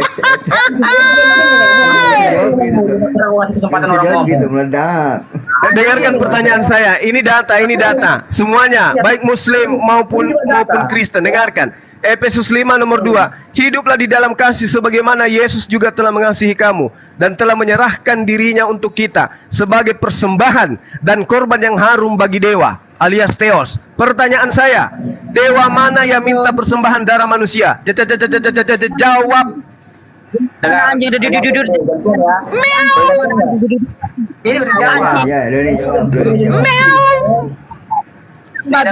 Babi. Kita nggak ngomong. Ini kan pertanyaannya dulu, dulu udah pernah saya jelasin. Tapi kamu nggak sesuai dengan. Iya, coba kamu nggak menjelaskan, kamu hanya berkelit, lari, kabur, habis itu entah kemana-mana muncul lagi. Sekarang saya tanya, di dalam original teks kitab kamu itu disebutkan bahwasanya korban Yesus itu dipersembahkan kepada Theos. Theos dalam hal ini adalah dewa. Saya tanya, dewa mana yang minta persembahan darah manusia? Jawab. Boleh ganti nggak ngomong? Kau diam dulu lah, Juma. Mulutmu kayak mulut perempuan. Jangan serati nih, betul cok mulutmu gitu loh. Dengar. Ganti lah ngomong dewasa kalau dikit, jangan kayak anak kecil. Umur udah tua. Ya kan kita dewasa lah ngomongnya, jangan panjang. Jawab. Iya makanya, boleh ganti nggak ngomong? Iya. Kalau nggak saya turun ini, bahkan itu udah naik. Jawab. Kau itu jangan kena kecil, baru udah tua, gitu loh. Kasihlah kesempatan orang ini diskusi yang baik, ya yang elok. Anak dewa molok, jawab, nggak usah kau curhat, jawab sekarang. Siapa yang curhat? Orang mau ngomong kok nggak bisa kasih kesempatan. Kan aneh kok. Itu anjing. Diskusi macam apa begini? Coba. Saya ulang. Yesus mempersembahkan dirinya sebagai persembahan dan korban yang harum bagi Theos. Theos itu dewa. Jawab saya, dewa mana yang minta persembahan darah manusia? Jawab. Sekarang saya bertanya sama kamu, udah pernah belum jawab ini masalah ini? Coba, udah berapa kali? Belum ada Oten yang bisa menjawab saya, belum. Lah itu yang dulu pernah aku jawab gak sudah ngasih. Gak ada, kamu cuma curhat merepet. Apa jawabanmu? Saya kasih hitungan sampai 10, kalau tidak ada saya kick diri saya dari sini.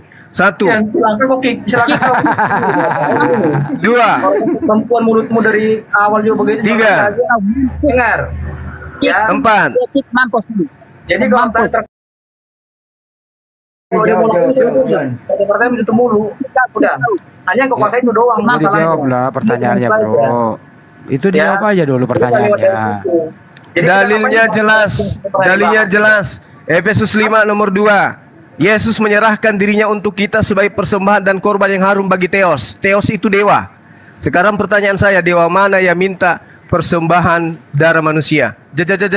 Jawab. Hitungan kelima Anda tidak jawab, saya kick diri saya. Ya kick aja lah, dari ngomong gitu lah. 1. Koin doang, kamu nggak butuh koin, jelas aku bilang sama di sini. 2. Perlu koin. Dari kota kalau kau kan. 3. Bro Doni, Anda bisa jawab atau tidak? Kerjamu nyari koin doang, udah. Bro Doni, Anda bisa jawab atau tidak? Nggak bisa jawab, itu larinya kemana-mana. Bro Doni. Saya kick diri saya ya. Anda tidak bisa menjawab. Ya, itu kasihan kalau saya terus di sini nanti. Ya, itu PR-mu ya. Sekalian teman-teman saya pamit undur diri. Pamit undur diri karena ada kegiatan saya pamit. Ini PR buat Oten. Mereka mempersembahkan Yesus kepada dewa mana? Itu Efesus 5 nomor 2. Oke teman-teman, silakan dilanjut. Sampai dunia dalam berita, teman-teman Kristen tidak akan mau jujur menjawab ini. Assalamualaikum warahmatullahi wabarakatuh. Waalaikumsalam. Tadi saya dikit nggak apa-apa saya. Ini ngomong terus satu, kenapa sih ngomong terus? Bang Andi, nah ini kita ketemu lagi nih. Ini Bang Andi nak diskusi nih. Silakan Bang Andi aja dulu lah. Aku udah sampai dari. Jangan lah, saya baru naik. Ada Ustaz Nadar itu Bang Yo sama Mbak Itra. Gitu loh, Bro Doni. Tadi saya